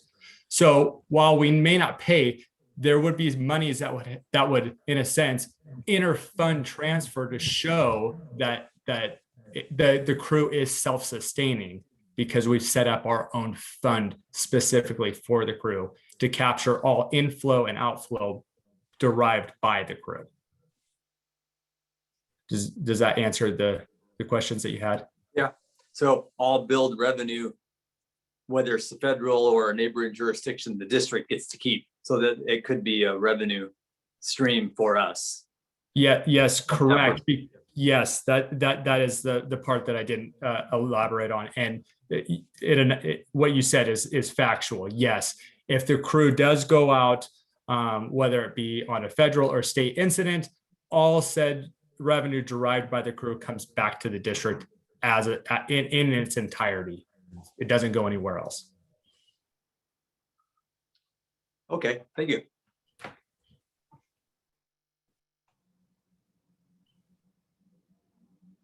All right. Anything else on that? Just two more items for you, President Cross, unless you have more questions around Crew 30 or our position right now with the burn ban. No, I don't. Anybody else have any questions for Chief Charlton or Chief Olson on that? Okay. Just quickly, as you know, due to all of the things that happened in 2020, we had to do our awards and recognition banquet virtually this year. So during the month of April, we have been out trying to award all of the incredible work done by our staff firefighters, CERT members, volunteers, those who stepped up in the community. We have about 1,000 awards to get out. So certainly we can't do all of those, but we are trying almost every day to get out and see folks and provide those awards. With that, we have a number of individuals who have been promoted almost over, I'd say, the last 6 months So you'll see on social media that we're doing a lot of station swearing-ins and promotions. A lot of these folks have been in that job for a number of months, so those aren't all brand new promotions today. One promotion I would like to highlight is as I begin to transition out of Clackamas Fire and Chief Brown comes in as your new fire chief, it's critically important that he have an effective leadership team. And one of his desires was to make sure that as he leaves his position as a division chief, we backfill with a division chief. So I'm honored that today we were able to promote Battalion Chief Josh Santos to Division Chief Josh Santos. So he's #1 on the division chief list. He'll fill a critically important role in emergency medical services, but most importantly is he is there to help support Chief Brown and his leadership team, which will be effective May 1st. So just an update. It's always nice to talk about things other than wildfires and COVID, and that was my opportunity. So thank you. Okay, thank you for that, Chief Charlton. Any questions for Chief Charlton? Okay, great. Let's see, public affairs. Brandon, anything you want to add to your report? Good evening. Nice to see everybody again this tonight. Just a quick highlight from emergency management and that from Greg Ramirez's report. 15 CERT members provided over 310 hours of service, and this is following their previous 144 hours the previous month. So the CERT team is really out there actively involved in all the vaccination clinics. So really a big kudos to that group, and just want to take the opportunity to bring that to your attention and highlight their efforts. Thank you for that. Marilyn. Brandon, I just want to commend you. I saw you on 2 TV web feeds on the Redland area fires, and I thought you did a great job. It was succinct, got it all done. They didn't have to cut you off. And also you snuck in that little public service announcement about defensible space. And I know you were saying, I mean you, Director Wall, but so good job. Appreciate that. Thank you. Great. Super. Anything else for Brandon? Okie dokie. Business Services Division, Chief Whiteley. Thank you, Mr. President, members of the board. I appreciate the time. My report is as submitted. I do have a couple things to note that have come up in the last week or so that seem applicable for this meeting rather than waiting until next month. Just last Wednesday, we did have our quarterly civil service meeting. And as a follow-up, a few months ago, we gave a brief overview and update on that. We did have rules reviewed and adopted by the commission. It was so close to this meeting, we were not able to get them put together and sent out to the board of directors as we outline in our board policy manual. But you guys will be getting those rules in the near future as we get them finalized and all the changes input and ready to go. Also, something to point out there, that was our first meeting. We did have 2 new commissioners that had joined the commission at that point, so we welcomed them and walked through some business items. Also, we have a new chair of the commission appointed. So I guess we all, first off, want to thank Commissioner Dilley for all his years. He remains on the commission, but he served as chair of that for quite a number of years. And now Commissioner Weatherly chairs that commission. So he'll be taking the lead moving forward on that. And then the last piece, as we previously discussed with this group, they are very supportive and receptive to the idea of having a liaison between the Civil Service Commission and the Board of Directors. They did not take action or appoint anybody to that, but they wanted to share that with this group, and we will likely be making that liaison appointment by our next meeting. The only other piece I have to share with the group is that just in the last week or so, I was appointed to the Milwaukee Redevelopment Commission Community Advisory Committee. I'm there representing special districts and primarily Clackamas Fire as it relates to the urban renewal projects moving forward. So I will be attending those meetings, I believe at this point are monthly for at least the next several years. Happy to answer any questions you have for me. Yeah, Chief Whiteley, when it comes to that liaison position, do we need to find a place in the agenda for informational reports from that liaison? Is that we could, and I guess it could just be a standing one as you have with the other committees. I don't know if there would be monthly reports on that, as that group does, unless special meetings are called, only meet quarterly. But we could have a placeholder for that moving forward if that would be the wishes of the board. I don't know if we need to do that. That was kind of my ask. Maybe it's just better just to leave it under the business services report, and then when there is something to report out, then they can. Sure, or if we can, maybe if we put it on our recurring schedule, we can mark it to a quarterly schedule. That way we don't overlook it and omit the value of that liaison position. All right, yeah, the command staff, you guys can talk about that over the next few weeks and so. Sounds good, Chief, sir. Yeah, either way is fine with me. Just I think more information is better. So however you guys feel is the best way to do it. So. Okay, great. Hey, Jay. Yeah. If I may. Some of the discussions that I had with now Chair Weatherly were since the Civil Service Commission just meets quarterly, at the end of their quarterly meeting, they would have a designated representative to actually chime in and do a brief report at our meeting, but would only be 4 times a year. And then vice versa. We potentially could add a committee position to one of us that would at their quarterly meeting perhaps be available to report, updates to them. So it was kind of a back and forth, but only 4 times a year. So at least that's kind of what the discussions were. No, I think that, I think any of that's great. I just want to make sure that however we do that, we don't forget it. That's what I'm going with is right. We need to put it on the agenda as a standing thing, or if we want to just fly it under business services and make sure that that happens. I don't want to, the idea is I don't want to, when they do have that meeting, that we give them the opportunity to get on the agenda somehow. That's all. Yeah. But however you guys feel is the best way to do that. So, okay, great. Next is financial services. Ali has a report for us. Thank you, Mr. President, members of the board. I'm going to be filling in for Ann tonight. She wasn't able to stay on this late with a little one. So just going over the report that's in your packet. Revenues are looking pretty good. The property tax receipts, I think, are going to come in pretty close to what was budgeted. Interest rates, of course, are down, so we're that's not helping. But the transportation, the ambulance transportation revenues are quite a bit higher than budgeted. So that's really great, and I think that'll be helpful in next budget year as well. As far as expenditures, we'll probably be bringing we will be bringing a supplemental budget to you in June. As soon as we get all of these crazy events this year sorted out in the expense lines and figure out what the best approach to that is. So other than that, I'm happy to answer any questions. Anybody have any questions for Christina?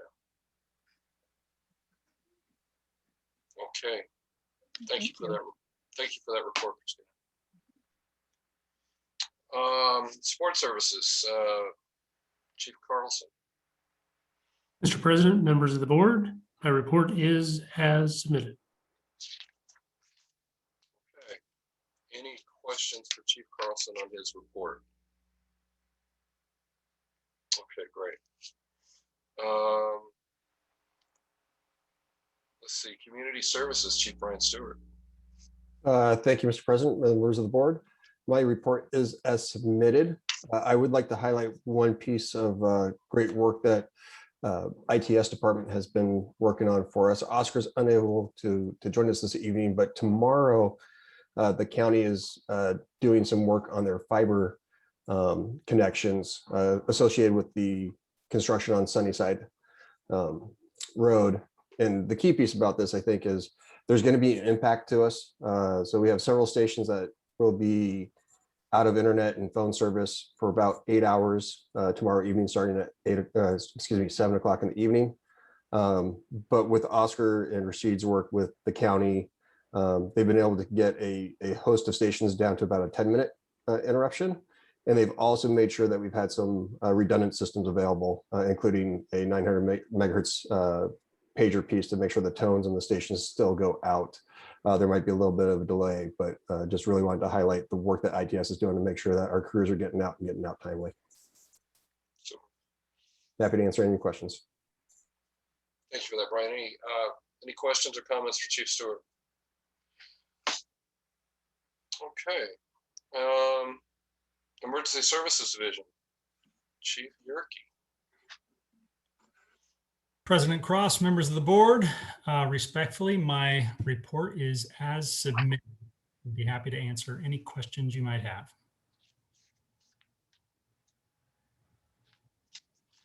Any questions for Chief Yerke? We are just flying through this right now. All right. Operations, Chief Nick Brown. Mr. President, members of the board, thank you so much. My report is as submitted.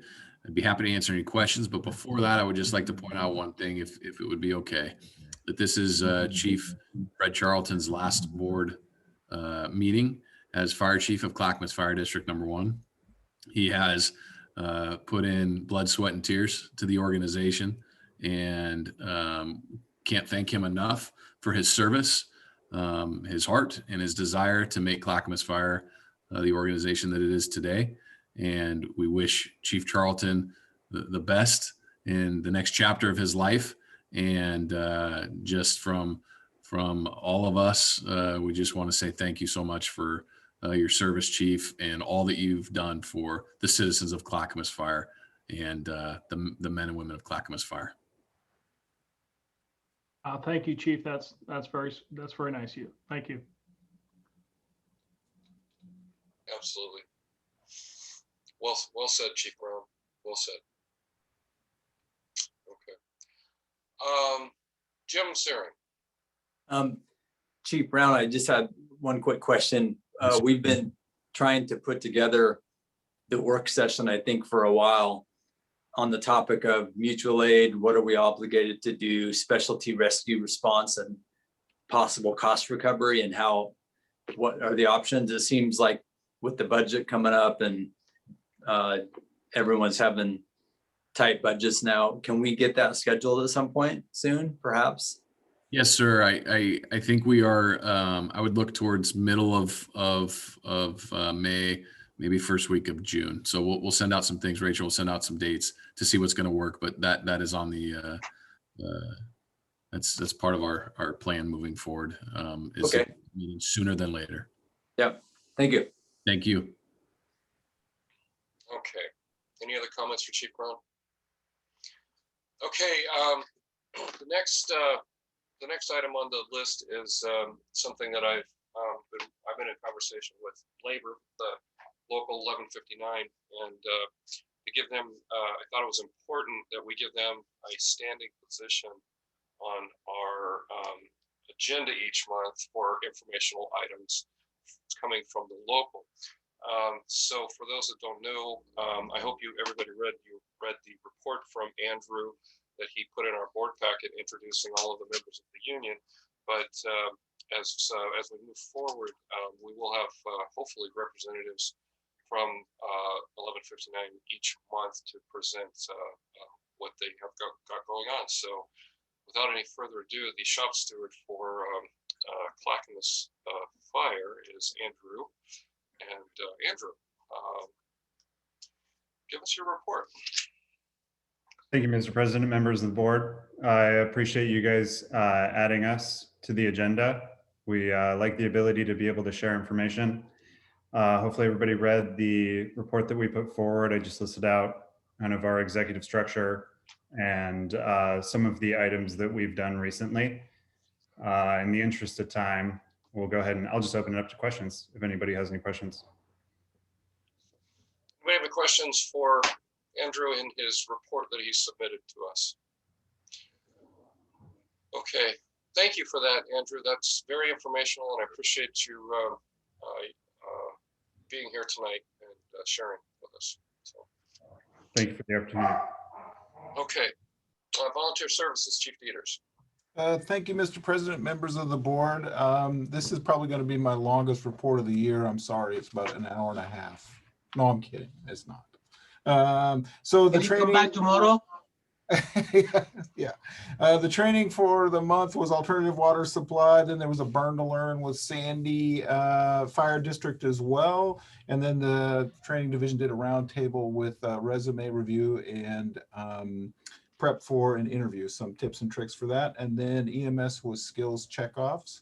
And then the support group, they also did 2 additional drills for the month. And one was the Station 21 introduction. And then they started with their regular drills. As you know, this month was the start of duty shifts for the support group at Station 21. Then there were no events for the groups in March and nothing for the explorers as well. The station coverage, Station 12 was 4 out of 31 nights. Station 13 was 12 out of 31, and then Station 18 was 31 out of 31 with 5 24-hour shifts, mainly Fridays for those. And then Station 21, you can see the group, the support group, had 13 nights out of 31. They entered in about mid-month, and so they did 13, and then there was an additional from home duty shifts of 20 out of 31 for the other support members. And then we had some personnel changes. Support volunteer Hannah Burns resigned, and support water tender operator Les Anderson, after 30 plus years, has also resigned. He's retired from his day job and he's retired from volunteering as well. We wish him the best. And then firefighter EMT Caleb Whittington resigned. He was hired by Hillsborough Fire. And we graduated and, we swore in last year's academy on March 31st, both the suppression and the support. And then the suppression volunteers started doing their shifts on April 1st. So you should see quite an improvement next month in some of the shift coverages there. And then we did hold the interviews for the next academy on the 10th, but Kirk will talk a little bit more about that, and happy to answer any questions. Questions for Chief Dieters or comments? Okay, volunteer president, Kirk Hamblin. Thank you, Mr. President and members of the board. Just like Chief Dieter said, this will also be my longest presentation of about 4 minutes. So hopefully I can hold you guys' attention. As Chief Dieter said, the Volunteer Association met in March for a board-only meeting via Zoom. In addition, 3 volunteers sat in with interviews for approximately 40 candidates for the next Volunteer Academy. I'm excited about the caliber and diversity of the candidates and look forward to watching them proceed through the process. Quick correction from last month. I said Dale Johnson was awarded the Lifetime Achievement Award by the Oregon State Volunteer Association, Firefighters Association. We don't have a Dale Johnson. His name is Dale Miller. I do apologize for that mix-up. And then this probably belongs in next month's report as it contains items from April. But I wanted to address the roundtable with the chiefs that Chief Charlton and Brown met with about 20 volunteers of the Volunteer Association to directly address questions, concerns, updates that the volunteers had. Chief Charlton started this several years back to remove barriers between the chief and the individual volunteers. Our hope is this quarterly meeting continues with Chief Brown.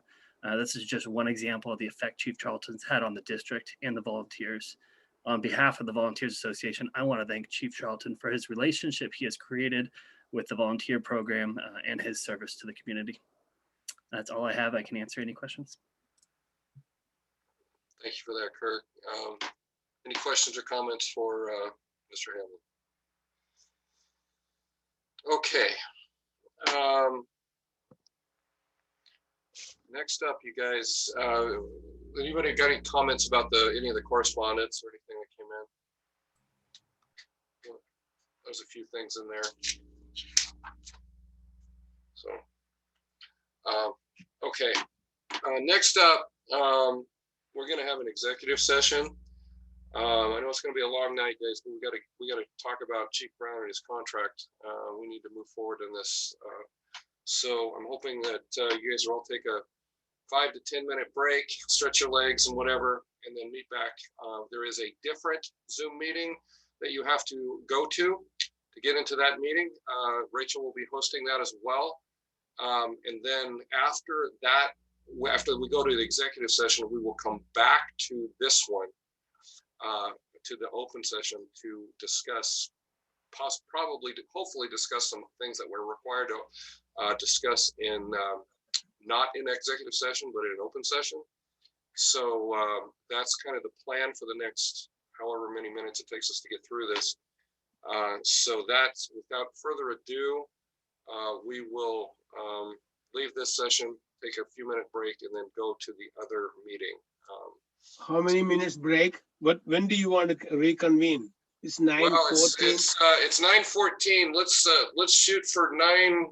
Well, let's shoot for 9:20. That's 6 minutes, because I think we all want to kind of move. Do you have a wake up call system? Yeah, exactly. 9:20, 9:21. Let's be back. Rachel, did I get all that right? Yep, that sounded correct. Thank you. Okay, so about 6 minutes, 9:20, 9:21. Please be back at the other meeting. He's back. Actually, we're missing one. Josh Santos. Back there in the dark somewhere. Let's see.